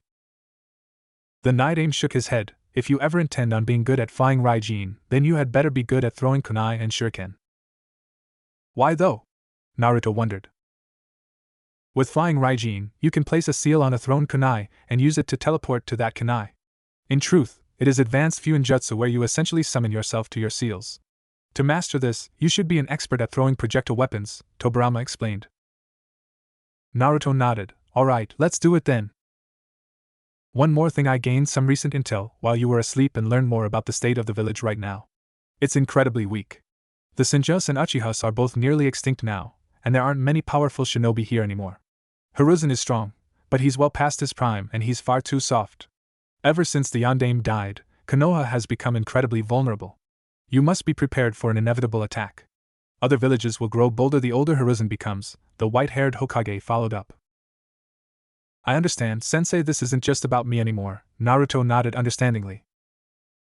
Tobirama nodded. I'm glad to see you understand that. Also, another interesting bit of information I uncovered was the Yondaime's reputation. He was known for using flying Raijin and was a renowned sensory ninja like myself. Similar to chakra natures, inherent sensory skills are usually genetic. That makes you very lucky to be the Yondaime's son. You have the potential to become more powerful than me if you work hard enough. Wow, so I will actually be able to learn flying Raijin like you and my dad then? Naruto asked excitedly. Tobirama nodded. In due time, Naruto. First you're going to master the basics. The blonde was silent for a moment, as he looked away nervously. Tobirama eyed him sharply. What's wrong? I wanted to ask you something else. Is it possible for me to bring back my parents with Edo Tensei? Naruto asked. The Nidaime shook his head. I would strongly advise against that, Naruto. Even if you could somehow acquire DNA from them and sacrifices to do it, they would be zombies still. Edo Tensei is not something you should ever take lightly. It's a very dangerous and arguably evil jutsu. I used it to create zombies that could take out my enemies with no regard to their own lives since they were already dead. Using it the manner you speak of would be immoral. Do you really want to subject your parents to undeath? I'm here as a spirit and I can leave when the time comes. They on the other hand would be denied the afterlife in that state, neither living nor dead. That's not something you should put your parents through out of a simple desire to see them. Naruto looked sad at this news but nodded understandingly. I guess it was a bit much to hope for. Still, I do want to find a way to talk with them one day, even if it's only for a short while. Let's get to work. You've already wasted 2 hours today. Tobirama changed the subject after a short silence.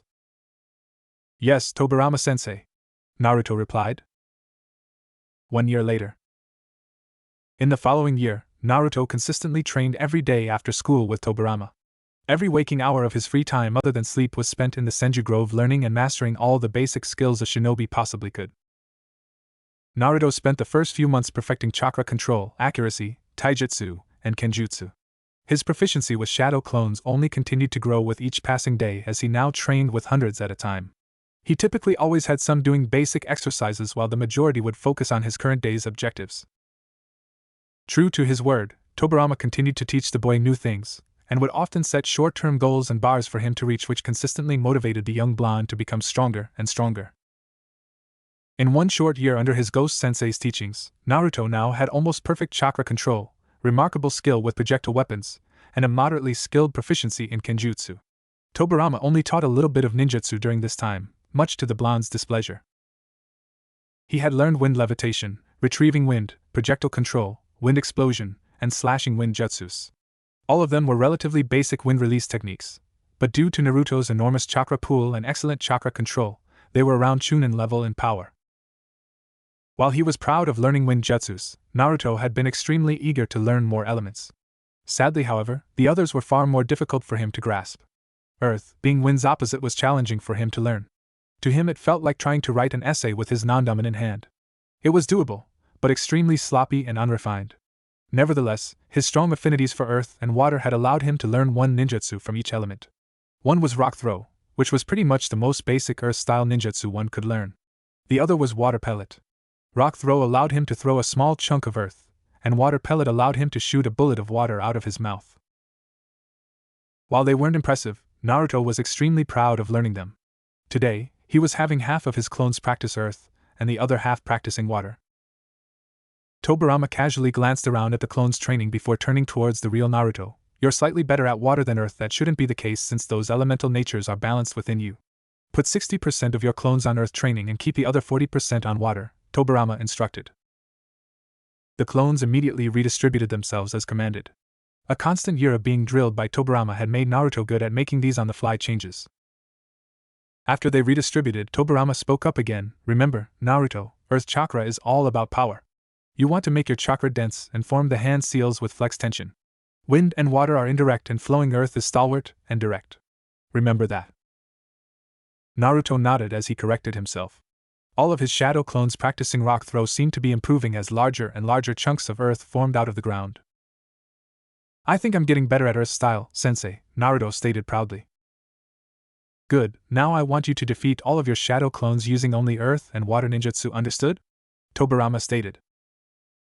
Yes, sensei. Naruto nodded as he charged in to fight his shadow clones. One by one, he took out waves of them with rock throws and water pellets. With each clone he destroyed, he felt himself losing more and more stamina. When he got down to the last clone, he felt like he was about to pass out. The last clone charged in and shot a massive water pellet towards him. With his remaining energy, Naruto unleashed the strongest rock throw jutsu that he could. His jutsu struggled against his clones, but after a final push, Naruto managed to destroy it. He collapsed to the ground a moment later, panting heavily as the exhaustion had finally got the best of him. How was that, Tobirama-sensei? Naruto asked between panted breaths. There was no response for a good 10 seconds as Tobirama walked over towards him. Naruto looked up at the man confused. Sensei? I don't believe it, Tobirama said with genuine disbelief in his voice. His eyes were wide, and his mouth was agape. What? Naruto asked confused. Did I do something wrong? Tobirama then pointed to where Naruto's clone had just been defeated. Where it stood, a single budding tree could be seen. The Nidaime shook his head. This tree wasn't here a minute ago. Huh! Naruto gasped as he managed to sit up and look over at it. Tobirama turned his gaze upon Naruto. You have a bloodline ability, Naruto. I do? Naruto said confused. With release, I don't even know what to say. This is incredible, Tobirama remarked with a slight bit of pride in his voice. Naruto's eyes widened as he stared at the small tree. Wait, I can use wood release? I knew that you were related to Hashirama and myself, but I never expected this. You're a true Senju heir. Tobirama smiled for the first time ever. I am? Naruto asked uncertainly. Wood release is the most powerful nature transformation bloodline in the world, Naruto. Only Hashirama was ever able to use it. With wood release, Flying Thunder God, and Kurama, you're going to be able to protect Konoha from anything. Tobirama smiled proudly. Really? How is wood release the strongest bloodline in the world? Isn't wood weak against fire? Naruto asked confused. He's right, Kit wood release was able to stop me and all of the other Bijou. It's no joke, Kurama stated. Wood release can drain chakra as well as suppress it. It's actually a remarkably powerful ability because it combines earth, water, and yang natures into one. Even Madara Uchiha with his eternal Mangekyo Sharingan was no match for Hashirama's skill with Mokuton, Tobirama explained. So what does this mean for my training then, sensei? How am I supposed to learn wood release if only Shodaime could do it? Naruto asked. Tobirama thought for a moment. It will be difficult for you to learn as I do not have first-hand knowledge on how to train you in it. I can teach you some basics that I understood from Hashirama's fighting style, but you'll have to figure out the rest for yourself. Couldn't I just summon Shodaime-sama's ghost here like I did with yours? Naruto asked. Tobirama shook his head. I wouldn't advise that. Hashirama is way more powerful than I am. Even if you could somehow perfectly replicate that incomplete Edo Tensei, it would likely kill you. You could technically do it with a human sacrifice, but you don't have any of Hashirama's DNA, and I don't feel particularly comfortable with my brother being resurrected as a zombie even temporarily. Naruto frowned. Well, that sucks then. If you're half as smart as my idiot older brother was, then you're bound to figure it out yourself eventually. I will teach you what I know about it, but the rest is up to you. I would recommend committing a number of shadow clones to wood release training full-time while I teach you the rest of what I can, the white-haired Hokage followed. 2 years later. It had been 3 years since his training began with Tobirama, and 2 years since he discovered his bloodline. In that time, Naruto had grown more powerful than he ever expected to. The following year after learning about wood release, Naruto had been diligent in gaining proficiency in it. To his astonishment, it had developed exponentially. His incredibly large chakra reserves were something that made wood release a truly terrifying ability. His deep forest creation was probably his favorite jutsu now, as it conjured as large and as many trees as he could create with his chakra. As his abilities got more and more powerful, he would end up training further and further away from the village. He often trained by creating forests and destroying them periodically with other techniques. His ability to use wood release was nowhere close to Hashirama's level, according to Tobirama, but it was still fearsome to behold. As his training got progressively further and further away from Konoha, he had to put a large amount of chakra into his decoy shadow clone in Konoha, so it wouldn't dissipate. Even in spite of this, he never stayed away for more than a day or two at a time. His decoy shadow clone typically went to study in the Hokage Tower library after school. This kept it under close surveillance for the Umbu that would periodically watch Naruto. On several occasions, the clone had run into Danzo. The man found it rather strange that Naruto was always so consumed with studying, but Hiruzen on the other hand was actually proud of Naruto for taking initiative to do so. While leaving the shadow clone to study there was good for his cover, Naruto also found himself becoming smarter from all the history that the clone had studied in the library. That in addition to his new mindset had made him an academic genius in the Konoha Shinobi Academy. In addition to his bloodline, he had mastered dozens of jutsus from each of the 5 basic elemental natures and had vastly developed his sensory skills. While he was still nowhere near as good as Minato or Tobirama, Naruto was now a sensory ninja like his predecessors. Tobirama also felt it necessary to teach Naruto medical ninjutsu. The Nidain insisted that any worthwhile Senju heir should be good at it as both he and Hashirama were. Only in the last year was Naruto finally able to start learning Flying Raijin. This was Naruto's second favorite ability, as it made him feel more like his father and his sensei. Despite learning and being able to perform it now, Naruto was still nowhere near his father's skill level with the jutsu. Nevertheless, Tobirama had remarked that Naruto would reach it eventually. Other than his training with Tobirama, Naruto had also gained a deeper connection with Kurama's chakra. The two of them had been working on aligning their chakra with each other so that they could one day use a Bijou transformation if necessary. Unfortunately, despite their preparation for it, Kurama had explained thoroughly to Naruto that he would have to learn how to unlock his body's seal in order to reach a full transformation. Tobirama taught Naruto how to unlock his seal but told him only to do so if necessary. Overall, Naruto's hard work the past 3 years had paid off in more areas than one. Not only was he much smarter and stronger now, but Naruto was also well developed for his age. Tobirama stressed the importance of eating a lot of protein and carbs to help him grow stronger and bigger, which they did. He also grew his hair out slightly longer, as well, similar to his father's. Part of him felt like it honored Minato to emulate him. Many of his classmates in the academy found his development impressive and confusing. Some even tried to befriend him as Naruto became cooler, as it were. Namely, among them were Shikamaru and Chuji. Naruto always turned down their offers to hang out after school and had become almost antisocial in the past 3 years. Despite his eagerness to make friends, Naruto knew he couldn't skip training. Tobirama made it clear that if he truly wanted to become strong, then he would have to sacrifice more than just his free time and energy. He practically had to abandon his childhood and mature as a shinobi. Kiba had of course still been condescending, but he gradually began to steer away from Naruto as the years passed by. This was mostly due to Naruto almost never talking. Iruka had found the entire change in persona to be a bit disturbing and had often invited Naruto to go have ramen with him, or talk. The boy would occasionally send his decoy shadow clone to spend time with Iruka just so that the man wouldn't worry about him. Despite his self-alienation, Naruto did like Iruka as an instructor and a person. They would often talk about Naruto's goals, and the blonde would always say that he was going to become Hokage.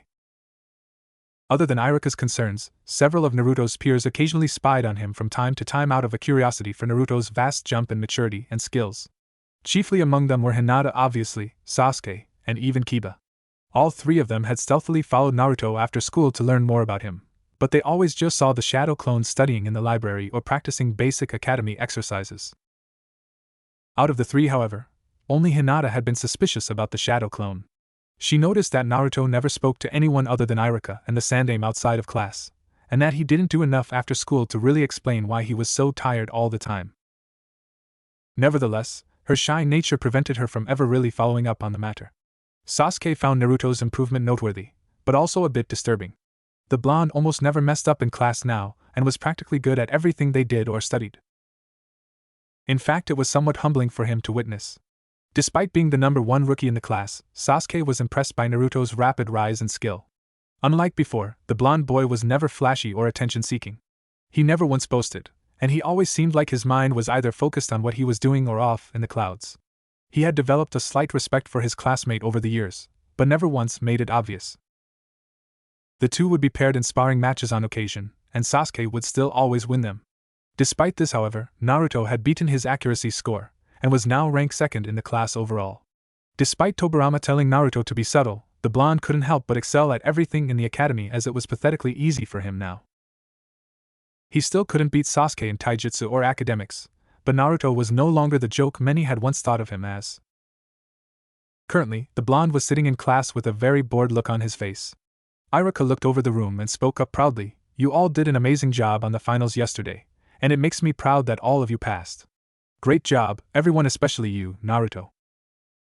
The Jinchuriki was drawn from his bored thoughts when he heard his name. Everyone in the class was staring at him as Iruka spoke proudly, "You had the highest score on our final exam yesterday. Excellent work." To his side, a bitter and petty Mizuki was glaring daggers at the boy. Despite all of his attempts to sabotage Naruto, the blonde would always outsmart him or surpass expectations. He had attempted to give Naruto curve balls on the finals yesterday, and to his bitter fury, Naruto succeeded. "Wow, Naruto really beat Sasuke's score in the final exam?" Ino spoke up with disbelief. Iruka nodded. They both had perfect scores, but Naruto performed his faster. "Though you all did a great job, so you should be proud of yourselves. This class is one of the best ones I've ever had. I have no doubt that many of you will grow to become talented shinobi." Sasuke sent a sharp glare Naruto's way. "He beat me? How? I know he's gotten better and that he studies a lot, but so do I. The gap between us is shorter than I thought." "There must be a mistake, sensei.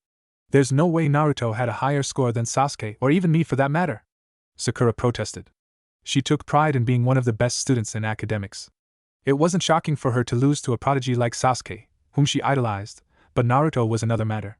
Even though he had become better over the years, it was still a difficult pill for her to swallow. "Well, Naruto has worked really hard for the past few years to improve his ranking, so you should be proud of him. He graduated 2nd overall," Iruka responded to her.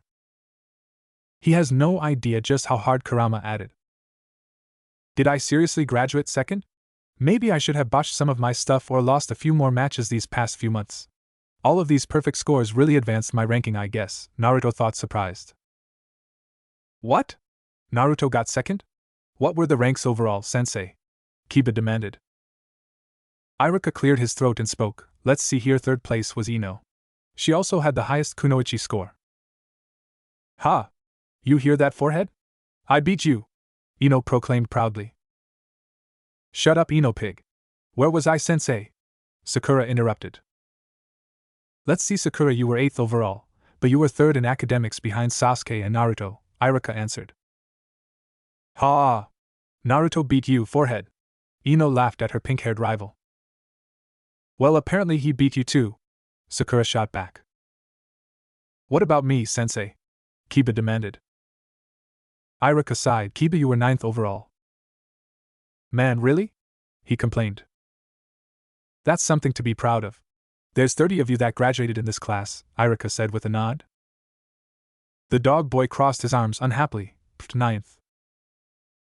Iruka told various people their ranks for the next few minutes, which entailed a lot of banter and other social annoyances that Naruto didn't care for. 15th is Hinata Hyuga. 16th is Iruka continued listing the ranks. I'm amazed Hyuga graduated at all. She's the most timid person I've ever met. If it wasn't for her taijutsu, she'd probably be close to last, Naruto thought as he saw Hinata's expression sink. Isn't she their clan heir? I vaguely remember someone mentioning that a while back, Kurama pointed out. Naruto shrugged. Yeah, I suppose fear of shaming her clan kept her from failing. Still, they're probably not happy that she's kind of mediocre. At least she's not annoying other than when she stalks you, the fox chuckled. She's not the only one who thinks they can spy on me. Though I wonder why she gives a damn about me? I don't recall ever speaking to her before, Naruto thought for a moment. He tuned out Iruka announcing the rest of the irrelevant names and ranks of other students. Naruto silently observed the class and saw everyone's joyous, carefree expressions. He shook his head with annoyance. Man, I am so ready for this stupid academy stuff to be over. There's nothing left for this place to teach me, and all this place does anymore is waste my time. I am sick and tired of looking at these people day after day. Well, at least it's over now. Though if I remember Kushina's life correctly, I think they assign you to a genin team after graduation and make you do a bunch of ridiculous chores. Hopefully, you're not put on a team with someone insufferable, the fox stated. Naruto looked around the room at his peers. That's pretty much everyone in this room. Why does anyone here even have an ego? All we did was graduate from the academy. Their egos are going to deflate the moment they get a taste of harsh reality. For all of his smugness, at least Sasuke takes being a shinobi as seriously as I do.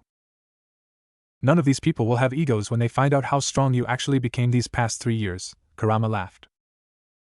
If they find out there's no reason to exert my power over people that stand no chance against me. What's the point in that?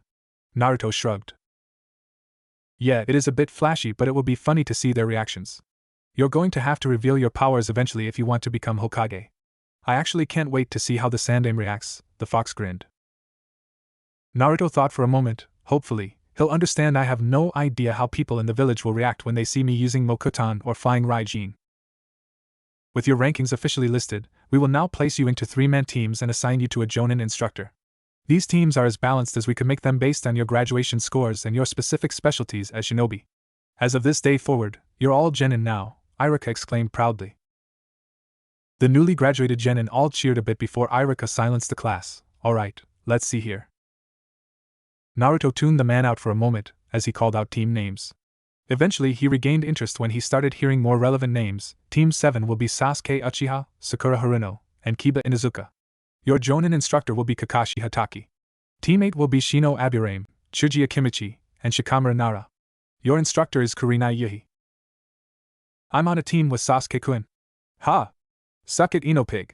Sakura proclaimed proudly to her blonde rival. Sasuke visibly cringed at the sight of Sakura and sighed silently as he maintained an edgy disposition. Kiba seemed surprised by his team and growled, so they paired me up with you then, Uchiha? Sasuke didn't even respond as he glanced at Kiba briefly. The dog boy cracked a fist and shook his head. Whatever, at least I'm not on a team with Naruto. Ahem. Please let me finish before all of the outbursts, Iruka announced before continuing. Team 10 will be Hinata Hyuga, Ino Yamanaka, and Naruto Uzumaki. Your Jonin instructor is Asuma Sarutobi. Haha, they put you on a team with Naruto. Sakura laughed at her rival. Ino seemed a little bit annoyed at Sakura's gloating and crossed her arms with displeasure. Hinata, on the other hand, looked as if she could faint at any moment. She would get to be on the same team as her crush. Naruto maintained a completely neutral expression and didn't react at all despite several of his peers looking at him for one. He reflected on his new team, whom Hyuga's good for tracking and taijutsu, though she's a bit skittish and unambitious. At least she isn't annoying. Yamanaka though, I wonder why I'm paired with her. Our rankings were pretty close. Maybe Hinata leveled it out. Oh well, at least they gave me a good jonin instructor. I think Asuma is Sandame's son. He's good with wind ninjutsu too. It could have been worse. Imagine how insufferable it would be if you were on the Uchiha Bratz team, Kurama pointed out. Yeah, but at least Sasuke is competent. Oh well, I can work with these two I suppose. Two Kunoichi on my team will be strange, but it will be fine. I should be able to fix Hyuga, and Yamanaka is probably more useful than someone like Sakura anyways, Naruto thought with a bit of relief. He had once admired the pink-haired girl for her perky attitude and cute appearance, but those feelings had long since disappeared in recent years. Naruto's antisocial obsession with training every waking hour had led him to forget she even existed outside of school hours. He didn't find her completely useless as a shinobi due to her intelligence, but she was rather unremarkable to him, and he found her schoolgirl obsession with Sasuke rather annoying. Ino was similar, but Naruto knew that she at least had clan abilities and decent skills at infiltration. Sakura actually did pretty well for someone who doesn't have a clan. Isn't she just from a regular family? She was the highest ranked person here that didn't come from a clan. Naruto pondered. His inner musings were interrupted a moment later when Iruka spoke again. Your jonin instructors all left me a list of locations they want you to meet them. Naruto once again ignored all of the irrelevant names until Iruka got down the list. Team 7 is to meet on the rooftop of the academy. Team 8 meet in the park. Team 9 meet on the village wall. Team 10 meet at the balcony tower beneath the Hokage monuments. As the teams were announced, they all left towards their various locations. Once Team 10 was called, Naruto got up and made his way for the door. His two new teammates awkwardly followed behind the silent and stoic blonde as he left. Neither one knew what to say as Naruto walked outside. Finally Ino broke the silence. So are you going to say something or what, Naruto? He looked back at Ino and an extremely timid Hinata. The Hyuga girl looked nervous and Ino was a bit annoyed. Naruto eyed her for a moment. Huh? Never mind. I can't believe I'm on a team with you two, Ino sighed dramatically. Naruto ignored her whining as he turned forward again and proceeded to the Hokage monuments. He made sure to go slow enough for his teammates to keep up, and before long they reached their destination. Their jonin wasn't there yet, unsurprisingly, which left the three genin alone to look over the Hokage monuments from the nearby balcony. Naruto could see the Hokage tower as well and immediately sensed Asuma within it. No doubt his new sensei was receiving special instructions by the Sandaime to keep a close eye on him. As he stared at the Hokage tower, Naruto was drawn out of his thoughts by Ino again. Well, if I have to be on this team with you two, then could you at least talk to me? Geez, you guys are boring. Naruto glanced at the blonde girl briefly. What's there to talk about? I doubt we have anything in common. Well, we're both blonde and we are on the same team now, aren't we? Ino said with a scornful glare. The Jinchuriki shrugged. I suppose so. And Naruto-kun, Hinata spoke up nervously for the first time. The boy turned his gaze to the shy Hyuga girl. What is it, Hyuga-san? Why, you can call me Hinata since we are teammates, and she wasn't able to finish her sentence as it got quieter with each passing word. He looked at her curiously. Hinata, alright, if you insist. Are you alright? You're looking a bit red. Hinata nodded shyly as she looked away to cover her flushed cheeks. Ino watched the whole scene with a bit of curiosity. She shook her head. Now I get to be third wheel on this team too, great. What are you complaining about over there? Naruto asked her. Ino got in his face a moment later. I'm complaining because I got put on a team with two weirdos who refused to talk to me. Alright, fine, relax. You want to talk to me, then we'll talk, Naruto sighed. Ino crossed her arms. I don't actually want to talk to you, but it's better than us standing here in this awkward silence for whoever knows how long. I got it, Yamanaka-san, Naruto said, a bit annoyed himself. Ino. I know. We're teammates, so don't treat me like I'm some stranger, Naruto. We've been in the same class for like 5 years in case you've forgotten, the blonde vented. Fine, Ino, then, Naruto replied. The blonde girl smiled proudly. That's more like it. So I have a question for you, Naruto. Okay, what? He asked. What happened to you? She demanded. Naruto cocked his head. I don't follow. Don't give me that. I mean, you used to be all hyperactive, and you wore this ugly orange jumpsuit everywhere. Now you wear black every day and you never talk. You climbed from dead last to second in 3 years. Are you trying to be like Sasuke-kun or something? No, I'm not. Naruto countered bluntly. Then why the change? Did your family start expecting changes or something? Were you afraid to fail? She persisted. I don't have a family, I'm an orphan and the last living member of my clan in Konoha, he answered. There's an Uzumaki clan? Ino wondered. Yeah, there was. Naruto nodded without following up with an explanation. Ino crossed her arms. I guess you don't want to talk about that. Did your clan get wiped out like Sasuke-kun's? Not exactly, I'm just the only member left after my mother died, Naruto replied. Ino looked a bit interested now. Did your clan have any interesting abilities or a bloodline? I don't think Naruto-kun wants to talk about this, Hinata interjected. Alright, fine then, so what are you actually capable of doing then, Naruto? I know you've gotten better, but are you actually able to do anything other than what they teach us at the academy? Ino asked. The blonde nodded. I'm a sensory ninja. Asuma-sensei is in the Hokage Tower right now talking to the Sandaime. What? You're a sensory ninja? Since when? Ino demanded. Since I first became a true shinobi, Naruto framed the truth in a vague way. The blonde girl huffed. Well, I don't sense them and I'm a sensory ninja too. Why would they put two on one team? That's a bit redundant. Because they don't know that I'm one, Naruto answered. And Naruto-kun is a sensory-type ninja? Hinata stuttered with embarrassment. He glanced at her and nodded. Yeah, and you're not as stealthy as you think you are, Hinata. Eh? She went full red as she turned around. The Jinchuriki shook his head. It's okay, Sasuke and Kiba have tried spying on me too. Ino smirked at him. Seriously? Sasuke-kun was trying to spy on you? I don't believe that for a second. You don't have to, and honestly I don't really care what you think of me, Naruto said dismissively as he looked away. Well, you are a bit mysterious. What do you even do after school? Ino wondered. The blonde boy shrugged. Ask Hinata, she might know. The poor Hyuga girl fainted with embarrassment upon hearing those words. Ino looked over at her with a raised brow. So she's been stalking you then? Occasionally, I guess she usually gets bored of it after an hour or so. She doesn't seem very confident in talking to other people. Maybe she was trying to make sure I was okay or something. Hinata's a nice girl from what I've seen. A bit weird, but hey, aren't we all? Naruto said coolly.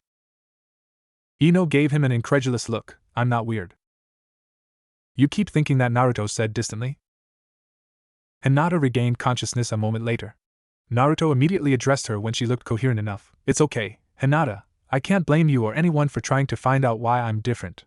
Don't stress over it, okay? Why yeah, I am sorry, Naruto-kun, she replied timidly without making eye contact. Don't be. You're actually pretty good at stealth. I probably wouldn't have ever noticed you if it wasn't for my sensory abilities.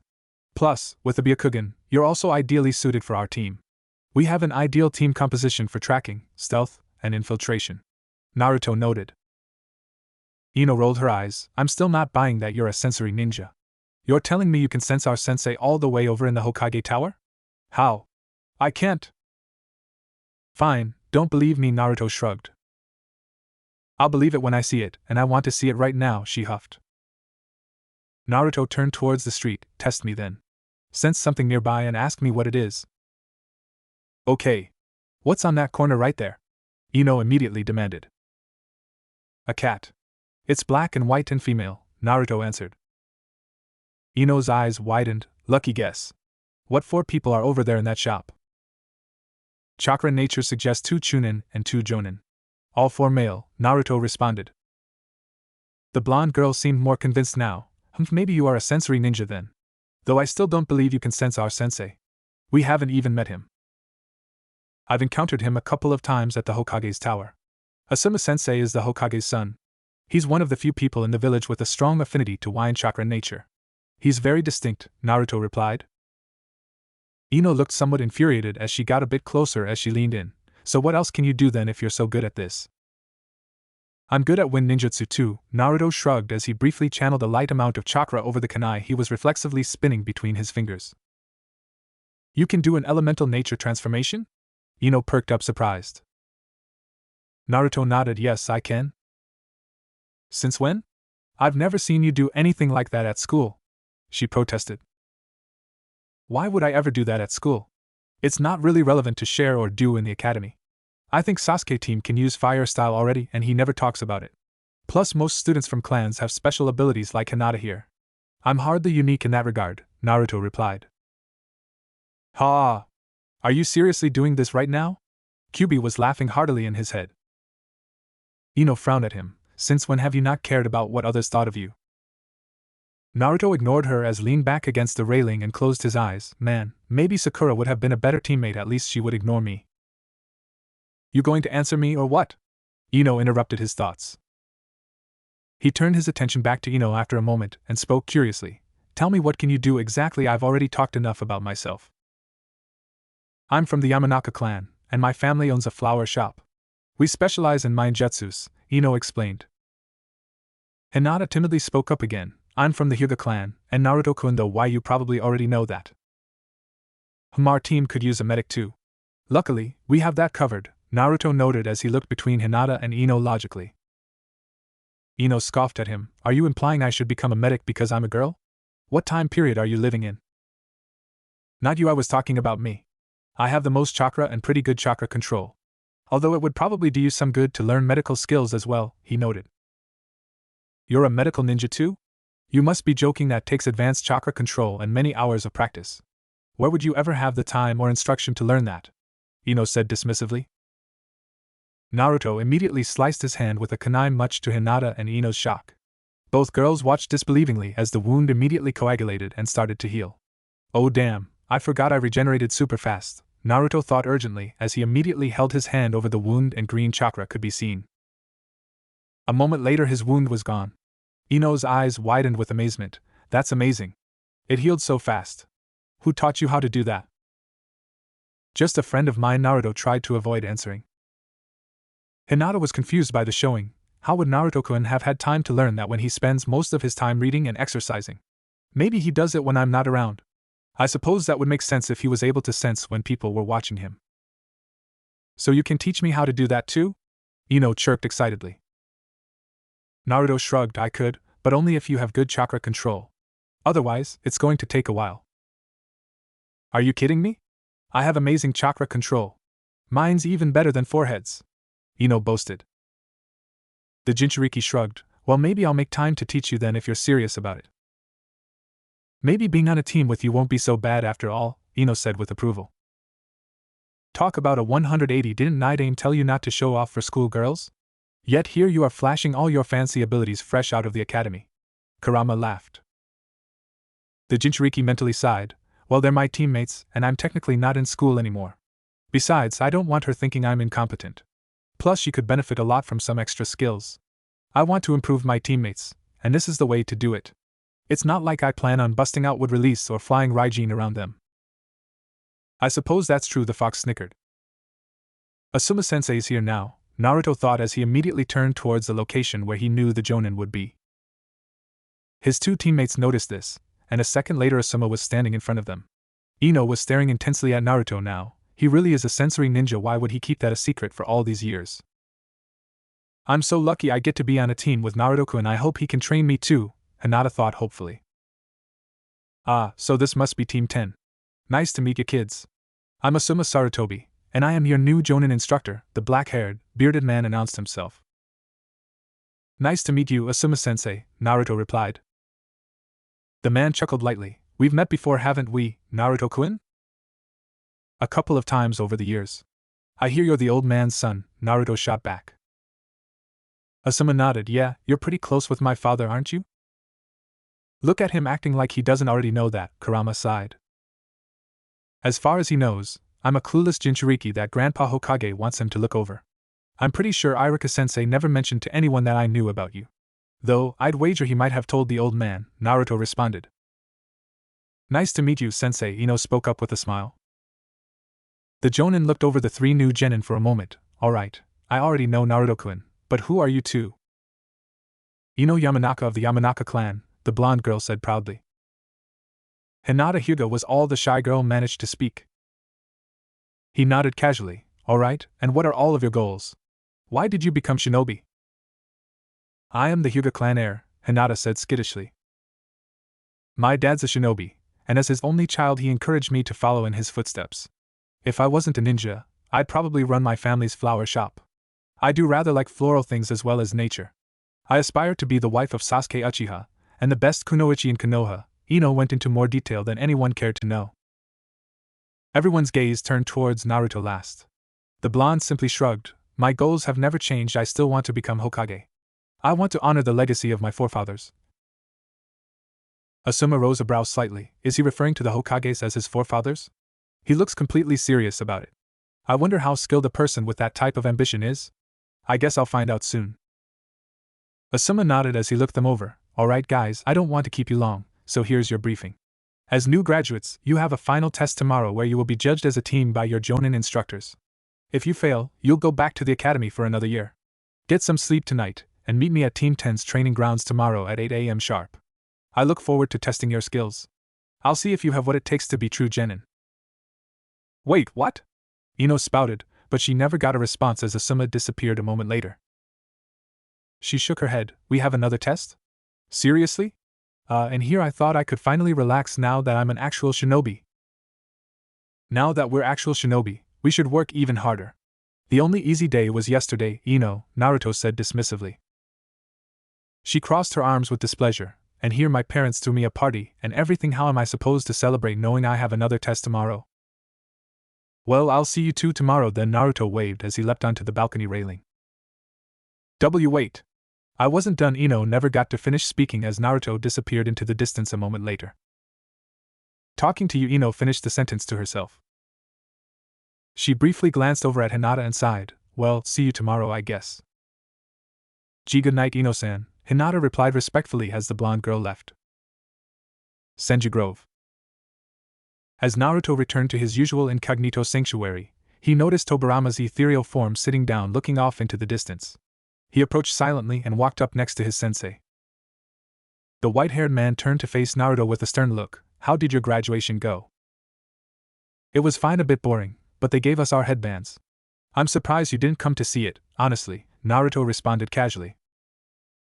The man stood up a moment later as he fixed his gaze on Naruto. He looked at the hiatus on the boy's forehead. It's not really a celebration, but I'm sure you know that already. Today marks the day you are a true Konoha shinobi. Do you understand what that means? It means the village's protection is now my sworn duty, and that I will one day have to give my life to defend it if necessary, Naruto answered stoically. Tobirama nodded. Good, it's been 3 years since we first met. In that time, I have taught you all that could about what it means to be a true shinobi. You must always remain vigilant, and you must always train hard. War could strike when you least expect it, and anyone could kill you if you're careless. Even Hashirama and I died in battle, Naruto. It only gets harder from here. The only easy day was yesterday, right? Naruto reaffirmed his sensei's words. Indeed, there is also something I want to tell you now that you're officially a Konoha shinobi, Tobirama stated as he stared into Naruto's eyes. The blonde eyed his sensei with intensity. What is it, sensei? I will be leaving you, he said slowly, which caused Naruto's eyes to widen considerably. Tobirama sensei, you can't. I did everything you said. Naruto trailed off in sentence as he was unsure of how to word his feelings. The man immediately silenced him with a stern tone. You did everything and more. There's not much more I could have asked for in an apprentice, but you have to move on now. I'm dead, Naruto, and the only reason I've lingered here this long was to ensure that you were properly trained and that the village would be safe. Now that you're a real shinobi, you'll have a team and a jonin to look after you. Take my lessons to heart, and use your power responsibly. It's time for me to leave now. Why you can't, sensei? I don't want to be alone. What am I supposed to do when you're gone? Naruto said with urgent desperation. Pass on my teachings to others. Defend Konoha no matter what it takes, and I mean no matter what. You're the last true Senju heir, the last true Uzumaki. Defend that legacy and bring honor to it, Tobirama said strongly. Naruto looked a bit sad, but he maintained his toughened emotional stoicism. The blonde bowed his head respectfully. It was an honor, sensei. I swear to you that I'll defend Konoha at all costs. Hopefully the next time we meet, we can talk about your reign as Hokage. Tobirama smiled faintly before his ghost body flaked away and disappeared completely. After it was gone, Naruto felt a wave of depression wash over him. Even though Tobirama was already dead, part of him felt like his sensei had just died. Who was he going to ask for wisdom and advice now? Who was going to help him when he had problems with certain jutsus? The boy cleared his head after the brief sadness. He's entrusted Konoha's protection to me. He wouldn't have left unless he was confident that I was ready. I won't fail you, sensei. I'll reignite the glory of the Senju and Uzumaki clans. I will be the greatest Jinchuriki, the greatest Hokage. Well, you still have me around, Kyuubi spoke up, lifting Naruto from his thoughts. Yeah, I'm glad I have somebody to help me through the rest of this. It's just you and me now, Kurama. You and me versus the world, haha. I'm surprised you didn't even consider your new team, the fox added. Naruto frowned. I don't know what to think of my team yet. I doubt I'll ever be close with them. They won't understand when they find out I'm a Jinchuriki. I'll help them out, but I don't see a point in trying to make friends. It's just going to bite me in the ass. Yeah, it's probably best that you don't get too attached to them. Becoming Hokage is one thing, but making the village like you is another thing entirely. I honestly don't think they'll ever understand. I'll always be the monster fox to them, and you'll always be the demon brat, Kurama sighed. Sometimes we have to bear a heavy burden for the sake of others. I'll become Hokage even if they hate me. I owe it to Tobirama sensei and to my father to defend Konoha. We'll cross that bridge when we come to it, I guess. Come on, Kurama, let's train. Even though sensei's gone, I can't slack at all, Naruto thought as he created a ton of shadow clones. Several dozen Jonin were having their daily meeting this morning near the Hokage Tower. Namely, among them were all of the Jonin that were newly assigned a Genin team. How many Genin graduates did we get this year? One of the men asked curiously. 30 in the newest class and about 54 returning ones, another Jonin answered. One of them seemed surprised. 30? That's more than the last few years. Yeah, well, I doubt we'll see more than half of them pass to become full-fledged Genin. A female Jonin shook her head. I wouldn't be so sure. This year has some promising graduates. The last Uchiha boy is one of the new graduates, and half a dozen graduates from clans are in that class too, the first man noted. I also heard the demon brat is in the new class. I can't believe they let him become a ninja, a dissatisfied Jonin huffed. You're talking about that child, right? The fox boy. Someone else added. The first man nodded. Yeah, I feel bad for whoever has to be that kid's sensei. They'll have to worry about him killing his teammates or something. I doubt he'll actually pass the teamwork test, so what does it matter? The woman scoffed. Another woman joined in the conversation a moment later. I think he graduated second overall behind the Uchiha boy. You're joking, right, Kurenai? The first man said with a disbelieving laugh. No, I heard from one of the Chunin who instructed their class that he was actually pretty skilled, the dark-haired woman responded calmly. For real? He beat out all of the clan member kids in that class? Another person interrupted. Kurenai nodded. Yeah, he beat Inuzuka, Akimichi, Nara, Yamanaka, Hyuga, and Abirame. The only person he didn't beat was Uchiha. A certain Jonin there with blonde hair crossed his arms disbelievingly. I refuse to believe that kid beat my daughter. She was ranked second for years behind Sasuke Uchiha, and was neck and neck with the Abirame boy. I can't believe they put that fox kid on my daughter's team too. What were they thinking? My son speaks pretty highly of him, Inoichi. I don't think it's as bad as you're imagining, Shikaku shook his head. Inoichi turned his gaze towards his former teammate. Your boy doesn't know any better. My boy is a genius even if he is lazy. Shikamaru is not one to misread people, Shikaku sighed. Inoichi shook his head. People, not demons. He's just a kid, Inoichi, Shikaku sighed. For now, the blonde man said with a low growl. Shikaku glanced over at Choza Kimichi. What's your son think of the boy, Choza? Chuji said he's quiet and antisocial. Seems kind of odd to me since I distinctly recall that kid pulling pranks for a few years. From what my son has said, the boy never initiates conversations, Choza answered. Someone interrupted their conversation with disgust. No doubt the demon is starting to affect him. Is it really a good idea to ignore something like that? A vast change in his psyche could mean the demon is gaining control. Inoichi grimaced as he immediately turned his gaze towards the silent Asuma at the edge of the crowd. Asuma, as my friend, I implore you to keep my daughter safe in case the fox brat tries anything. If anything happens to her, I'll kill him. Asuma sighed heavily. Sure, Inoichi, but I don't really think that's going to be necessary. Naruto Uzumaki is kept under watch by Sandaime-sama and Umbu regularly. Besides, he doesn't seem like a bad kid to me. For my daughter's sake, I hope not, Inoichi shook his head. Wait, you're the demon kid's Jonin sensei? Another person gasped. Asuma nodded. Yes. Sucks for you then. I don't envy you, Asuma senpai, the man laughed. Kurenai glanced over at Asuma's carefree face. She frowned when she saw a bit of disappointment in his eyes. He looks troubled by all of this. Does it bother him to be Uzumaki's sensei? Sandaime-sama entrusted me to keep an eye on the boy and to show him the same treatment I would any other genin. I have every intention to treat him with the fairness he deserves. Besides, the kid has every reason to be antisocial considering that most people hate him, Asuma replied calmly. That monster doesn't deserve fairness, you're too nice, Asuma-san. A woman shook her head.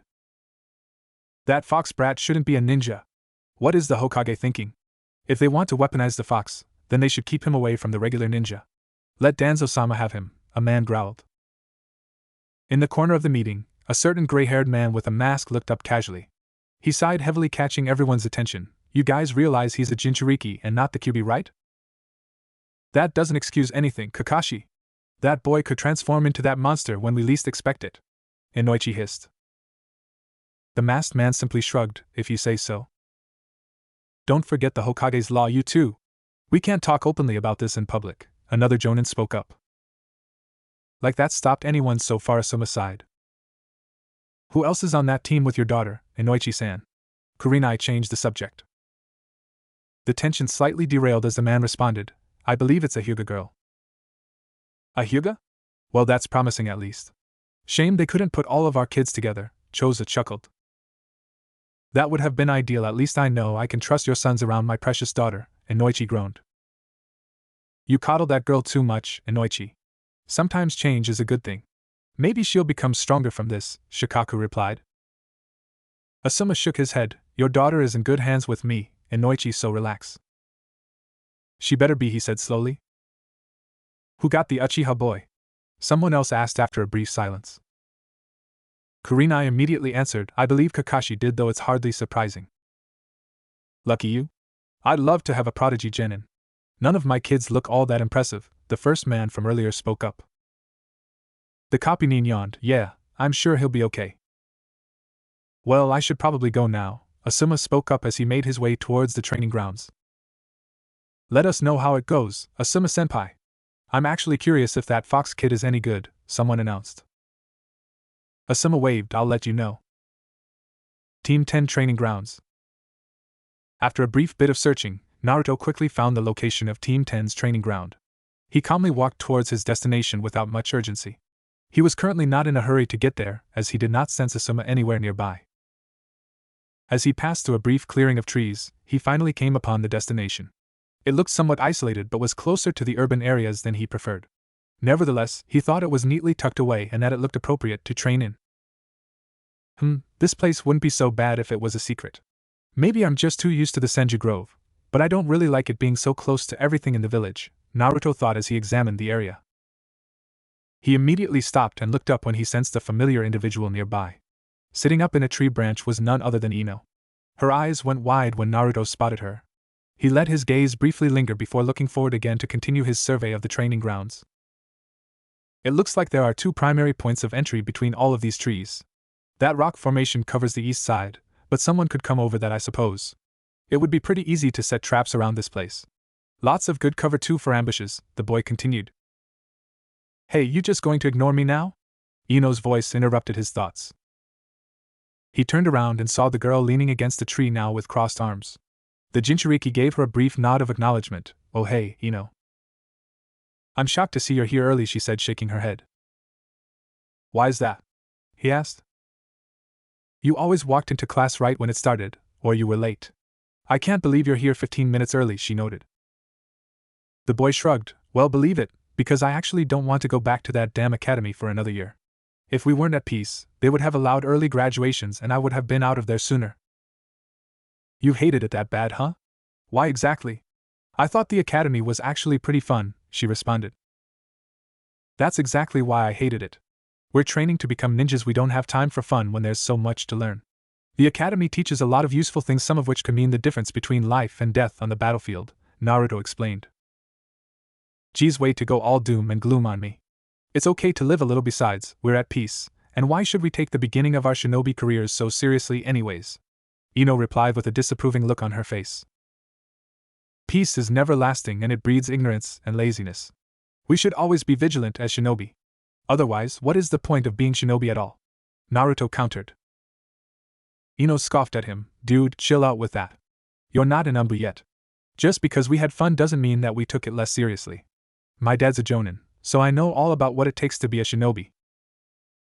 I'm not implying you were wrong for doing it, but someone like me can't afford to. I want to become Hokage one day, and that takes personal sacrifice, Naruto replied. Ino rolled her eyes seriously, like what the hell happened to you? When we first started the academy, you were always goofing off and laughing. Did something trigger a change? Did Sasuke-kun hit you too hard on the head one day? Why do you care? He wondered. Because we're teammates and because it's weird. You ran off the other day before I got an answer. Care to explain? She asked. What's there to explain? He shrugged. Ino huffed in annoyance. Oh, I don't know, maybe why you're a sensory ninja and you never told anyone? Maybe how you know when ninjutsu and medical ninjutsu without any reasonable explanation. Maybe why you take everything so damn seriously now. I learned that stuff from a clan member of mine. Naruto framed the truth in a vague way. A clan member? I thought you said you were the last member of your clan? Ino cocked her head in confusion. I'm the last living member in Konoha, Naruto followed up. This is amusing, you're technically telling the truth, Kyubi laughed. Ino seemed interested now as she walked closer. Wait, so someone from outside the village taught you? No, he was from here, Naruto replied. So where is he now then? Why did this guy leave? Ino prodded. He's dead, Naruto said grimly with a heavy tone. Oh, sorry, I didn't realize, Ino trailed off with a bit of shame. The Jinchuriki didn't bother responding as he stared off for a moment. This conversation with her brings up a good point that I hadn't fully considered. How am I going to explain any of this to Grandpa Hokage if he finds out?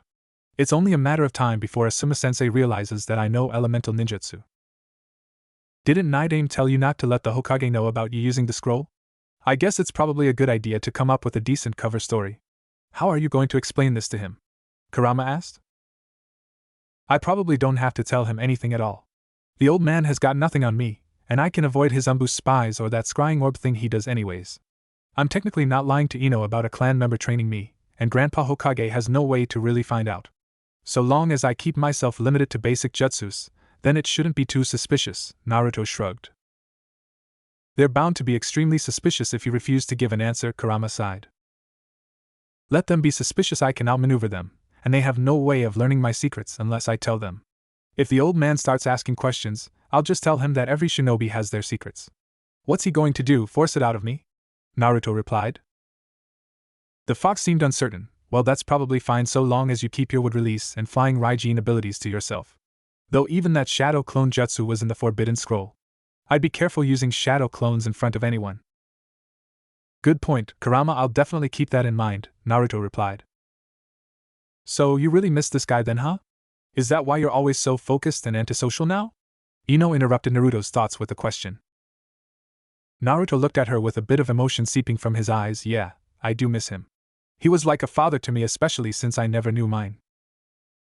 So what happened to your parents exactly? Ino wondered. They died, he answered bluntly as he began to walk away. Yeah, but how? Ino followed. Naruto stopped as he glanced back at her again, defending the village. Ino looked away briefly. Sorry for being so rude, but I was genuinely curious about it. I don't mean to be insensitive. It's fine, you didn't know, Naruto replied with a calmer and lighter tone to alleviate the mood. Wait, I just thought of something. So where do you live and how do you afford anything if you're an orphan? How did you pay to go to the academy? Ino asked. I have an apartment, and I get a monthly welfare allowance from the village. Can you please stop with this interrogation? I think I've talked enough about myself now. Naruto sighed. Okay, I'll let it go, but seriously, that stuff I never knew. I guess that explains why you're so quiet all the time, Ino noted. A long and awkward silence passed as Naruto walked further away and sat down against a tree.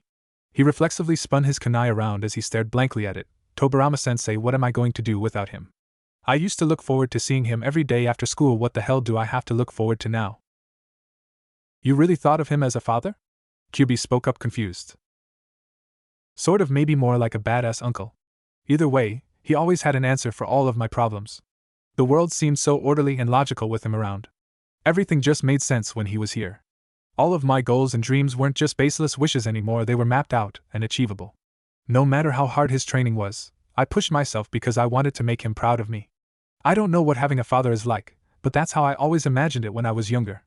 It's only been one day, and I'm already losing focus. He would berate me for this lapse in discipline if he saw me right now. Naruto thought with disappointment. Hey, so Naruto. Ino broke the silence again as she walked up next to him and leaned against his tree. He looked up at her curiously. What is it? She looked a bit uncomfortable as she spoke up slowly. I know you're probably sick of answering questions, but there's something serious I wanted to talk to you about. My dad acted really weird when I told him I was on a team with you. He told me to avoid you as much as possible. Did he? That's strange. Naruto shook his head. What's the deal with that? How does my father know who you are? When I asked him, he just told me that you were trouble. What did you do? She said with a confused look. Naruto shook his head. Well, I used to pull pranks all the time and I was pretty bad about damaging public property. Maybe he's still mad about it. Ino crossed her arms again. My dad's not that uptight, he can take a joke. Are you sure there's nothing I should know about? If it was relevant enough, I'm sure he would have told you something himself. I really couldn't say. Naruto feigned ignorance. I almost forgot these brats have families. I'm kind of surprised he didn't just tell her what you are. Kurama sighed. I remember overhearing some people gossip about it a while back. They said it was a law not to talk about my situation. That's why all the adults know, but nobody my age does, Naruto pointed out. Oh, that's right, wasn't that the day you went to buy paint for your armor? The fox clarified. Yep, that's the one. Speaking of which, I want to paint my armor and readjust it later today. That would be a good project since I don't have any scheduled training, Naruto replied. I saw you bought a whole bunch of different paint colors. What color did you decide on? Kurama asked. Well, I thought about blue, so I could look more like Tobirama-sensei, but blue's not really my color. The green looks good, but it's too iconic. I'm not ready to announce to the world that I'm part Senju. Red's too much like Shodame-sama. I thought about yellow or orange, to be honest, Naruto shrugged. Painted orange, don't you like that color anyways? It just so happens to be my first color as well. I think it would be appropriately unique, especially for my Jinchuriki, Kurama noted. Like a lighter orange? That might work. Maybe I'll paint the red Uzumaki clan symbol on it too, Naruto thought approvingly.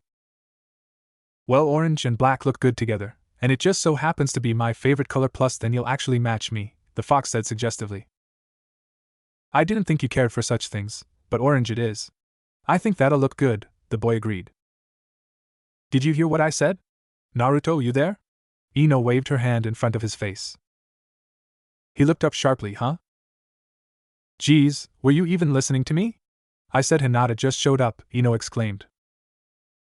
Naruto glanced over and saw his shy Hyuga teammate walking over. She had in fact just arrived and was nervously approaching her new team. Good morning, Hinata, Ino waved as the dark-haired girl finally reached them. She poked her fingers together as she looked down. Gee, good morning, Ino-chan, and Naruto-kun. Hey, Hinata, I have a question for you, Ino spoke up after a brief silence, causing Hinata to redden slightly. Why, yes? Hinata responded. She looked over at Naruto and then the Hyuga girl again. Did your family say anything when you told them about your team? And not really. My father didn't seek care all that much, she replied somewhat sadly. Ino sighed heavily. Guess it's just my dad, then he freaked out when I told him Naruto was on my team. What? Why? Hinata spoke up with curiosity. Beats me, Naruto has no idea either, Ino shrugged. Well, a lot of adults used to tell children to avoid Naruto-kun, Hinata noted. Ino looked confused. They did? Why, yeah, don't tell me you've never noticed, Ino-chan, Hinata responded. Why would my dad have a problem with Naruto though? I'm amazed he even knows the guy considering how Naruto is never seen in public as far as I'm aware, Ino scoffed. Naruto tuned his teammates out as they got into a brief conversation about Ino's father being upset. I'm surprised the Hyuga girl was that perceptive as a young child, Kurama scoffed. Being on this team is probably going to be an issue at some point. I seriously hope Ino's dad doesn't tell her I'm a Jinchuriki anytime soon, at least not until I'm a Chunin and I can get another position. Things will be really awkward when they find out, Naruto thought solemnly. I'll be honest, Naruto, I still hate this village and the annoying humans in it. I'm humoring your goal to become Hokage because I like you and because you're my friend. Make no mistake, I don't feel any loyalty to this place. Whenever you're gone, I have no intention of ever coming back here, otherwise I'd be too tempted to annihilate Konoha. These people make me sick, the fox said somewhat aggressively. I understand, Kurama, and I don't blame you. If it wasn't for Tobirama-sensei, I'd have given up on ever trying to become anything in this village. I feel honor-bound to my clans to continue their legacy, but I'm getting really tired of being a pariah. I can count the number of people that actually like me on one hand. Old Man Sandaime, Iruka-sensei, Tobirama-sensei, you, and I guess that's it, Naruto replied. I'm surprised your Academy-sensei actually likes you. I think it's because he believes you're a victim like he was. If he knew that you and I were friends, things would probably be a different story. I think he just feels sorry for you, Kurama said pessimistically. Naruto frowned. Yeah, that's unfortunately true, most likely. Still, I'd rather have your friendship than his. If none of these people can accept me for being a Jinchuriki, then so be it. You and I will just tag team the world and I'll prove that I'm better than every one of them. Even after these last few years, I still find it strange that you would choose friendship with me over a human that's willing to accept you. You're the complete opposite of your self-righteous and whiny mother, Kurama noted. I know you don't like her, but please don't badmouth my mom. I forgave you a long time ago for what happened to them, but I still don't want to hear that, Naruto said disapprovingly. I'm not sorry for saying it. Kushina was my least favorite Jinchuriki host, and she's not much different than these villagers that detest you, Kurama countered. The blonde seemed confused. How so? It's difficult to explain. You've had it the worst out of all my Jinchuriki. Kushina had it the best. Nobody even knew she was a Jinchuriki except a select few. Yet in spite of this, she suppressed my power completely, and saw me as a monster just like the rest of them. She had a self-pitying attitude about it, and kept it a secret out of shame. You, on the other hand, have been willing to embrace it wholly. You don't pretend like you're not a Jinchuriki, Kurama explained. I suppose I can see where you're coming from. It's hard to like someone who rejects you. So you and my mom never talked much then? Naruto wondered. Obviously not. Forget I said anything. I suppose it's wrong of me to sully the memories of your parents. I can tell you one thing for certain, though, they did love you, Kurama said with side diffusing the tension. Well, that's something at least. Let's just not talk about this anymore. I didn't know them, so who am I to say you're wrong? Besides my mother, what was your other Jinchuriki like? Naruto changed the subject. I don't think I ever talked much about Mito's life, did I? It was slightly better than yours, but only because she had a family. I think you should be aware of the realities of being a Jinchuriki even under the best of circumstances. Mito was an adult when I was sealed into her. Nobody knew at first except a few of her clan members and Hashirama Senju. I watched how her own clan members started treating her differently when they found out. This was even before I had any kind of reputation for slaughtering Konoha or Yuzashio Nin.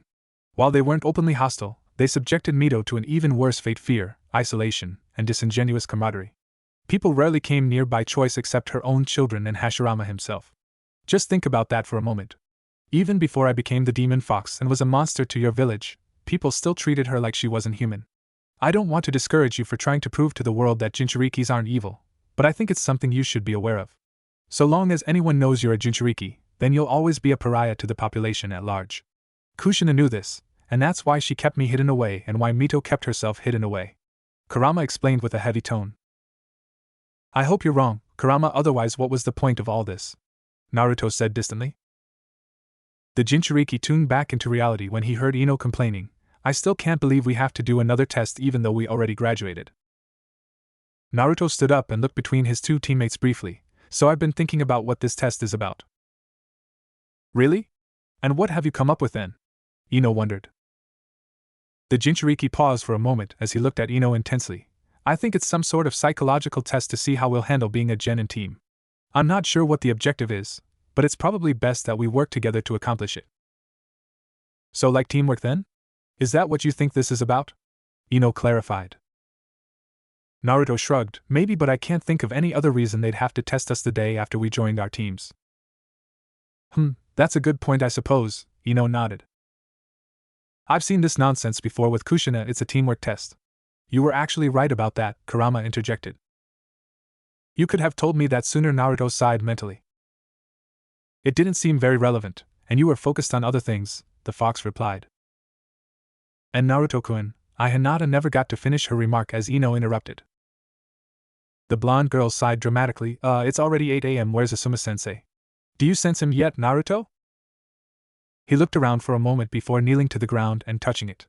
This was a sensory technique that was inherent to Tobirama, but the Nidaime had taught Naruto a lesser version of it. Sending his chakra through the ground, Naruto traced all life signs in the immediate vicinity. So far, its max range was only about a kilometer at the most, and dense terrain made things more difficult. Nevertheless, Naruto did detect a distinct chakra nature closing in on the training grounds at a somewhat urgent pace. Upon opening his eyes, Naruto saw Ino staring at him intensely. "Well?" she demanded with impatience. "He's close. About half a kilometer out from the east side.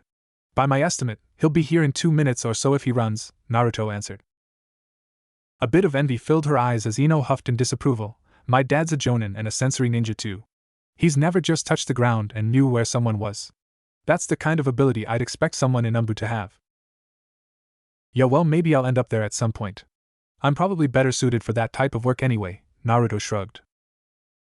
And Naruto-kun, Hinata spoke up again. He turned his gaze towards the shy Hyuga. "What is it, Hinata?" Where did you learn all of this stuff?" she stuttered nervously. "Oh, he told me about that before you arrived. Hinata, apparently some clan member of his, taught Naruto," Ino answered for him. "A clan member? But I've never seen Naruto-kun," with Hinata immediately stopped mid-sentence, as realized what she was saying. "Well, considering he knew you were around when you followed him, I highly doubt you would have," Ino surmised logically. Hinata stared at Naruto for a brief moment. "I wonder if he has a bloodline? Maybe this sensory ability of his is the Uzumaki bloodline." Just then another thought crossed Hinata's mind as she looked between Ino and Naruto. How long were they both here alone? Maybe I should have come earlier. Naruto-kun seems more willing to talk to Ino-chan than me. "What else did you two talk about?" Hinata asked Ino specifically. Naruto was quick to notice that she stuttered less when not speaking to him. He gave it some thought as he watched Hinata's expression. "She's way too skittish around me. Do you think it's out of fear or is she simply shy?" "Who knows? I have a hard time understanding mortals, especially the female ones. It doesn't look like fear, but she's clearly nervous around you," Kurama noted. "Do you think she knows I'm a Jinchuriki? That's a good possibility for why she acts like that," Naruto wondered. "The other explanation is she's attracted to you, but I wouldn't put any weight behind that theory. Humans are fickle, especially these young female ones. You never know if it's genuine or deceptive," Kurama shook his head. "You think she might like me?" Naruto asked, shocked. "Possibly, but even if she does, I doubt it's for any noteworthy reason. This girl doesn't even know you. How could you trust her intentions? If it's true, then she's probably like those other girls in your class that admired the Uchiha brat for some shallow reason. The only difference being she would see you as appealing instead of him. I'm not going to try opening that door anytime soon. She's a clan heir, so that's out of the question, plus I have no idea if it's even true or not. Even if it is, it won't end well when she finds out what I am," Naruto thought dismissively. "That's likely for the best," the fox agreed. "You're way too skittish, Hinata. You need to relax and stop freaking out around me," Naruto spoke up, catching the shy Hyuga girl's attention. She seemed a bit surprised by Naruto's remark as she looked down shamefully. "I am sorry, Naruto-kun." "Why are you so nervous around me, anyways?" Naruto asked her bluntly. Hinata couldn't answer as she avoided eye contact. "Whatever it is, you need to put it aside for now. Our team doesn't need distractions like that. I have a hard time getting along with shy people, so I'd appreciate it if you were more direct with me from now on. I promise I'm not going to get offended or angry. I need to know that I can count on you in battle," Naruto spoke sternly to the girl. She seemed a bit shaken by his words but surprisingly receptive as she forced herself to maintain eye contact now. Ino looked appalled by his comment. The blonde girl immediately voiced her opinion. "Hey, that's kind of mean, Naruto. That's just how she is. You shouldn't be a jerk just because she's shy." "That's fine, but I was just being honest with her. I can't read her mind, so unless she's more open, we'll never be good teammates," he said distantly. The blonde girl looked at the Jinchuriki's face closely. "Does he have any idea that Hinata has a crush on him? It sure doesn't look like it. He has terrible social etiquette, though I suppose that's not surprising for an orphan. Geez, who knew he was such a tool?" Before the situation could become more awkward, Asuma finally arrived to greet his new team. He waved at them as he came closer. "Hey, good to see you all here this morning, Team 10. "Good morning, Asuma-sensei," Ino acknowledged him first. "Hey, sensei," Naruto waved. "Good to see you, sensei," Hinata managed to say aloud. She seemed less audible than before but wasn't stuttering now. Asuma quickly noticed an unusual tension between the three genin as he surveyed them. Did something happen? Well, this might not be a passing team after all if they can't resolve it. "You're late, Asuma-sensei," Ino immediately announced with her arms folded. He nodded. Yeah, sorry about that, guys. We had a Jonin meeting earlier that lasted a little longer than usual. How are you all getting along so far? Fine for now, but Naruto really needs to pull the stick out of his butt and lighten up, Ino said disapprovingly. I find it strange that she would think so considering how much she fawns over the Uchiha boy when he acts serious, Kyubi scoffed. Who cares, I just want to get this crap over with, so I can go do something productive today, Naruto thought with mental exhaustion. Asuma looked at her confused before turning towards Naruto. What's the problem exactly? Nothing serious, sensei, I'm just a little bit on edge today, Naruto replied. Understandable, but there's no need to stress over this test that much. It's not going to be that bad, he said reassuringly. Sensei, what is our test? Hinata asked the man with uncharacteristic boldness. Alright guys, so here's the deal. In order to become full-fledged genin, you're all going to have to pass this test I've prepared for you. If anyone fails, they're going to be sent back to the academy for another year, Asuma explained casually. The three genin perked up with curiosity as Asuna held up 2 bells in his hand. I have 2 bells here, and there's 3 of you. In order to become a full-fledged genin, you need to retrieve one of these bells. But if there's only 2 bells, does that mean someone won't pass? Ino asked uncertainly. That's exactly what it means. We stress the importance of teamwork to achieve goals, but sometimes there has to be sacrifices too. This is a way to test how you'll handle that, Asuma replied as he clipped the bells onto his waist. So one of us each has to be the sacrifice? Hinata gulped fearfully. There was no doubt that she assumed it would be her. How is this test fair at all? I mean, if we're supposed to be a team, then leaving someone behind doesn't seem like a good thing to do, Ino noted. Asuma shrugged. That's something you're going to have to figure out then. This test makes no sense, passing 2 and failing 1? Did my mom ever do anything like this, Kurama? Naruto asked. The fox sighed. Not really, she had some other lame tests she had to do. Her sensei was mostly testing their teamwork, I believe. Though that was back in the last Shinobi War where they really couldn't afford to fail any potential genin that could be used on the battlefield. Honestly, I don't know, just wing it. A moment later Asuma got into a fighting stance. Ino looked shocked, Hinata nervous, and Naruto dead serious. Don't hold back against me, I'm a jonin and I doubt any of you could hurt me anyways, Asuma said calmly with a smile. That's not a bet he should take against you, the fox laughed. I'm surprised he would say that knowing that I'm a Jinchuriki. Granted, I don't know how much I could really do against him without high-level ninjutsu or my secret abilities, Naruto noted. The test begins now, Asuma announced. Upon hearing his words, Naruto and his teammates immediately retreated to cover a good distance away. Both girls followed him and were looking at Naruto for some type of guidance. A brief silence passed before Ino spoke up. This is ridiculous, why is there only 2 bells? This definitely explains why so many genin graduates came back to the academy last year, Hinata said grimly. Come to think of it, I do recall seeing a lot of remedial genin in our upper class. How come I never noticed this before? Ino trailed off as she clenched a fist. What do we do then, Naruto-kun? Hinata immediately asked Naruto for the answer. He looked between her and Ino for a moment and shook his head. I don't think it really matters if there's only 2 bells. This situation is meant to simulate the importance of retrieving a battlefield objective, it seems. I think if we get both bells and work as a team, then we'll pass. Yeah, 2 of us will pass, Ino said grimly. Let's just focus on getting the bells first, alright? He affirmed. Okay, so what's the plan then? Ino asked. We have to use our strengths against him. Hinata, you're probably the best at taijutsu, so you should go draw him into melee range and keep him distracted. Use your gentle fist and your Byakugan if you can. Ino, you and I need to work on setting up an ambush, Naruto explained. She tilted her head curiously. Right, so what did you have in mind? Your clan can use the mind transfer jutsu, right? Naruto asked her. Ino looked a bit surprised by Naruto's insight, but nodded slowly. Yeah, how did you know that? I do my research, it doesn't matter. I'm going to put him in a position to where you can get him with that jutsu. It'll immobilize Asuma-sensei and allow us to get the bells. Whenever you do it, Hinata should fall back and cover your body while I grab the bells. Afterwards, we'll retreat and hopefully from there, we'll win. The blonde looked uncertain. Mind transfer is kind of dangerous, besides I've never actually done it on actual ninja before. Asuma-sensei probably knows about your clan's ability, and will be able to dodge it if he knows it's coming. Only do it when I have him distracted and still, he continued. What's the signal exactly? What am I looking for? Ino wondered. You'll know it when you see it, trust me, Naruto replied reassuringly. Ino nodded. If you say so, I don't like this plan.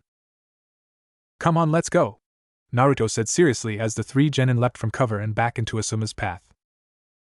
The Jonin looked between the three of them calmly as he maintained his stance. Sometime today, guys. A moment later, Naruto charged in first. He threw a variety of shuriken and kunai to alter Asuma's anticipated defense before charging in to stab him. The man easily caught Naruto's wrist and held the blade back before swiftly kicking the genin away. A second later he ducked from a powerful kick courtesy of Hinata.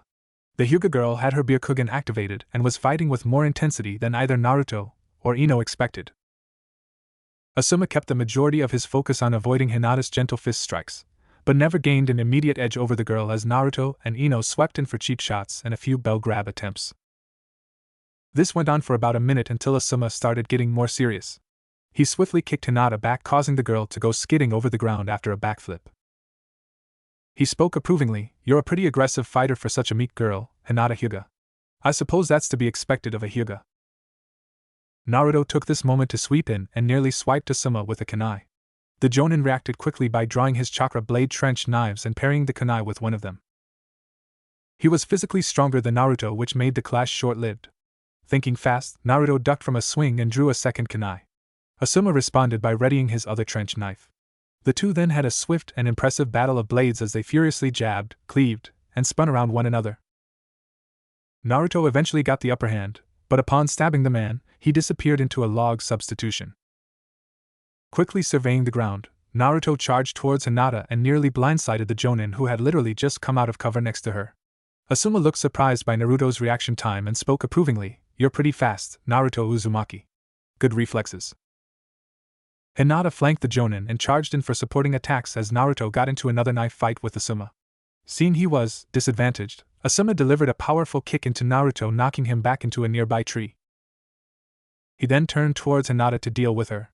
As he moved in, Ino threw a hail of kunai his direction, allowing Hinata a quick moment of respite to distance herself.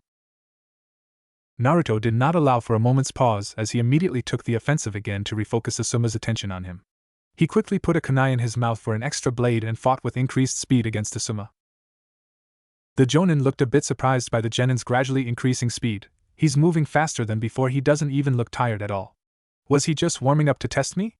I wonder if the QB affects his stamina? The Hyuga girl looks out of breath, but he hasn't stopped moving once. Asuma was also a bit surprised by Naruto's skill with kunai fencing. Even though Asuma was physically stronger, and their speeds were similar, the Jonin was disadvantaged against Naruto using 3 blades. Deciding to take the boy a bit more seriously now, he channeled wind chakra over his trench knives, causing them to glow a light blue. He immediately cut 2 of Naruto's kunai in half with his newly sharpened blades, which forced the blonde to fall back momentarily. Asuma watched Naruto's face carefully as the blonde threw the broken kunai to the ground. He doesn't seem as concerned with my wind chakra as I'd expect a new genin to be. He has a battle calmness I wouldn't expect for a boy his age. A moment later, Naruto drew 2 more kunai. The blonde spun them around stylishly for a brief moment before clasping the blades hard. As he did so, wind chakra began to pour from his 3 kunai and coated the blades. He can use wind chakra? Didn't he just graduate from the academy? Asuma thought disbelievingly as Naruto charged in for another blade fight. Asuma found the blonde's speed remarkable as Naruto practically danced around him from all sides. His distraction for focusing solely on Naruto cost him as Hinata managed to land a hit against him from behind. Asuma swiftly spun around and kicked the girl back before backflipping away from Naruto.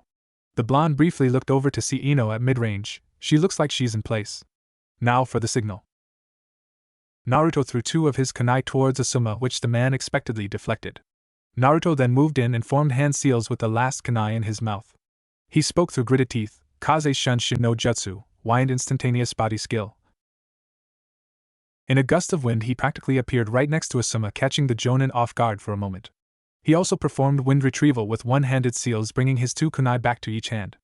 Asuma immediately crossed his blades to parry Naruto's surprise attack, allowing the genin to keep the man still. In their brief lock, Hinata cheap shot the Jonin's arm, distracting him even further. Damn, these kids are tougher than regular genin, especially him.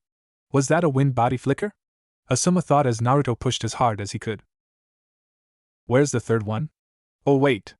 Asuma immediately realized what he was being set up for and rolled to the side as Ino released her mind transfer jutsu. Instead of it hitting Asuma, the mind transfer hit Naruto. Ino's body fell over as she briefly entered Naruto's mind. Instead of taking over his body, however, it caused her to have a brief vision of Naruto's memory. She saw it through his eyes as a young Naruto walked down the street. Many villagers were avoiding him like the plague as he came up to a mask shop. She could see the look of disgust in their eyes. The memory played out in several brief flashes as she saw a shop owner toss a fox mask at Naruto, yelling at the boy that he could keep it. This brief vision into Naruto's memories was cut short as her vision went completely black. Dark and ominous power quickly flooded her sensations as she heard hundreds of voices all at once. Nothing in particular stood out to her other than someone shouting the word demon.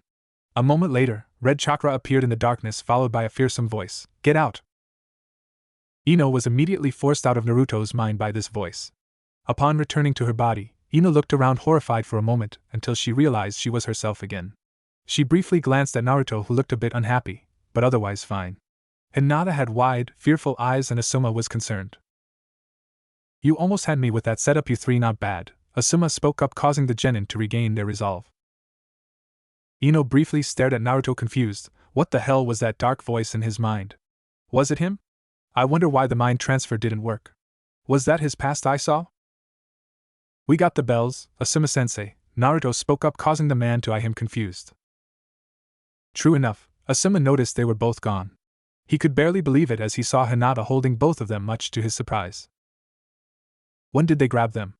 I never saw him or felt him do it. Was it before that mind transfer? That might explain why someone with his speed didn't dodge it. The Hyuga girl ran in when I was distracted and grabbed them from Naruto when he was immobilized, I guess. I wonder if Inoichi's daughter is okay. There's no telling what that mind transfer might have done hitting a Jinchuriki like Naruto," Asuma contemplated. Hinata walked over and handed Naruto a bell. "H here, Naruto-kun." Naruto smiled at her. "Good work improvising during that distraction. It didn't go exactly as planned, but overall we got them." Thanks, Naruto-kun," Hinata replied sheepishly with a blush. "Hyuga's more useful than I thought she'd be. I'm shocked," Naruto noted mentally. "I can't believe that dumb blonde girl hit you with her mind transfer. I forced her out immediately, but there's no telling what she might have seen," Kurama spoke up, concerned.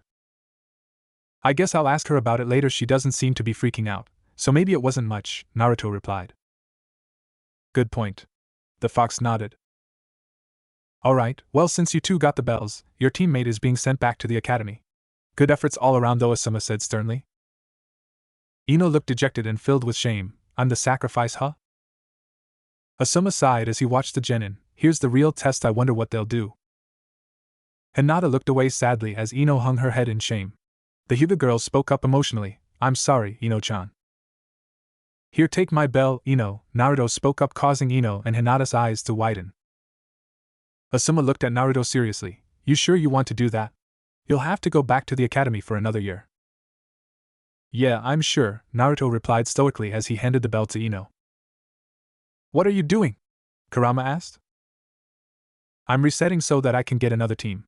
What's another year in the academy anyways? I'm already stronger than most people in this village. Besides, I don't think I want to be on this team anyways.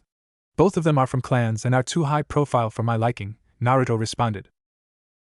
"Ugh, fuck that academy." Kurama groaned in disapproval. Ino looked at Naruto disbelievingly. "But why? Didn't you say you hated the academy? You're just going to sacrifice yourself for me?" "You both have clans and families to appease. I don't. What's another year of training anyway?" Naruto shrugged calmly. "And Naruto-kun, if why you're going back, I will too," Hinata stuttered as bravely as she could. Ino looked surprised by her teammates giving up their bells. She sighed heavily as she dropped the one in her hand. "I just can't accept this bell while you two go back to the academy. I guess I'm going back too. Hopefully, my dad understands." "Alright, well, all that's left to tell you guys now is that you all pass," Asuma interrupted the somewhat grim mood with a smile. "Wait, what? We do? But the bells?" Ino looked confused as she could barely word a sentence. "The bells weren't the purpose of this test.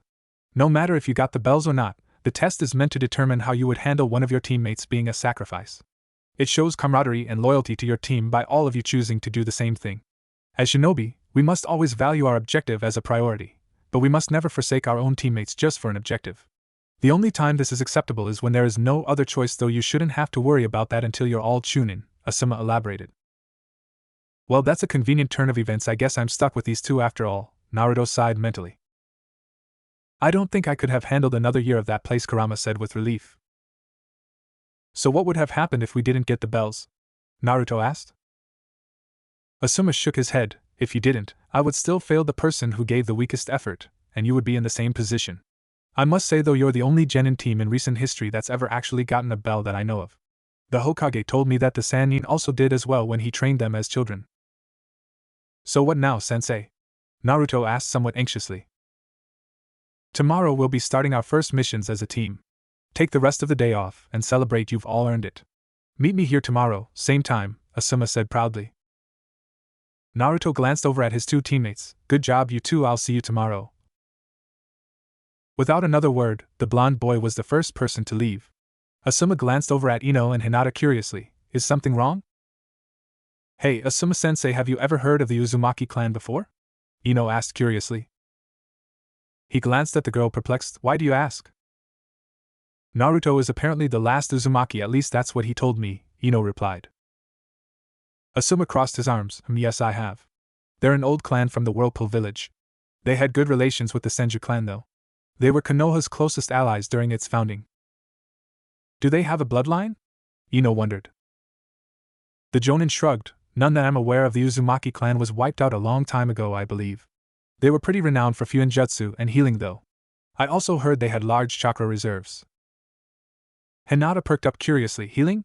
Maybe that's why Naruto knows medical ninjutsu. Interesting, what wiped them out? Ino asked. I believe Kiri and Kumo both did during a past war. I actually don't know that much about them beyond that, sadly, Asuma replied. So Naruto is the last member of that clan, just like Sasuke-kun is the last member of his? Ino clarified. Asuma shrugged. It would seem so. Did you know his parents at all? Ino wondered. The Jonin looked at her briefly. Sadly, no. Do you know why my dad doesn't like Naruto? He warned me about going near him. Ino trailed off uncertainly. Seeing where the conversation was starting to go, Asuma shook his head. I couldn't say, Ino, but your father might have misjudged him. Naruto was willing to go back to the academy for you to pass. He might be a bit strange, but the kid's definitely not one to let his team down. You're actually pretty lucky to be on a team with him. I'm kind of amazed he can use wind release too. He'll be a good shinobi. He looks a lot like Yondaime-sama. I guess it's no surprise his son is skilled too, Asuma thought briefly as he began to walk off. You two take care now, I have some business I need to attend to, Asuma waved before disappearing. With only Hinata and Ino left, the blonde girl glanced at the shy Hyuga and spoke. So do you have a crush on Naruto? Eh? Hinata gasped in complete shame as Ino stared at her. The blonde girl shook her head and laughed. I thought so, it's kind of cute actually. Although, I don't really understand the appeal in a weirdo like Naruto. Sasuke-kun is much better. Hinata did not reply as she looked down. Look, I don't care if you want to go all lovey-dovey with him, but I really don't want to be the third wheel on this team, so can you not do that stuff when I'm around, please? Ino sighed. Sure, Ino-chan be, but I don't think Naruto-kun likes me like that anyway, she said sadly in response. Ino sighed. I think you're better off without him then. That guy is really weird and kind of a jerk. I'll see you tomorrow, Ino-chan, Hinata managed to say without any nervousness as she left gloomily. The blonde girl then decided to finally go home herself. The whole trip back, all she could do was think about the test and the unusual events that occurred during it. Naruto is a mystery, he just knows all of this ninjutsu, he's from a dead clan, my dad hates him for no reason, and nobody knows anything about his family or life. What was that memory of his though? A mask shop that threw a fox mask at him, how strange. Ino thought as she went home. Hokage Tower.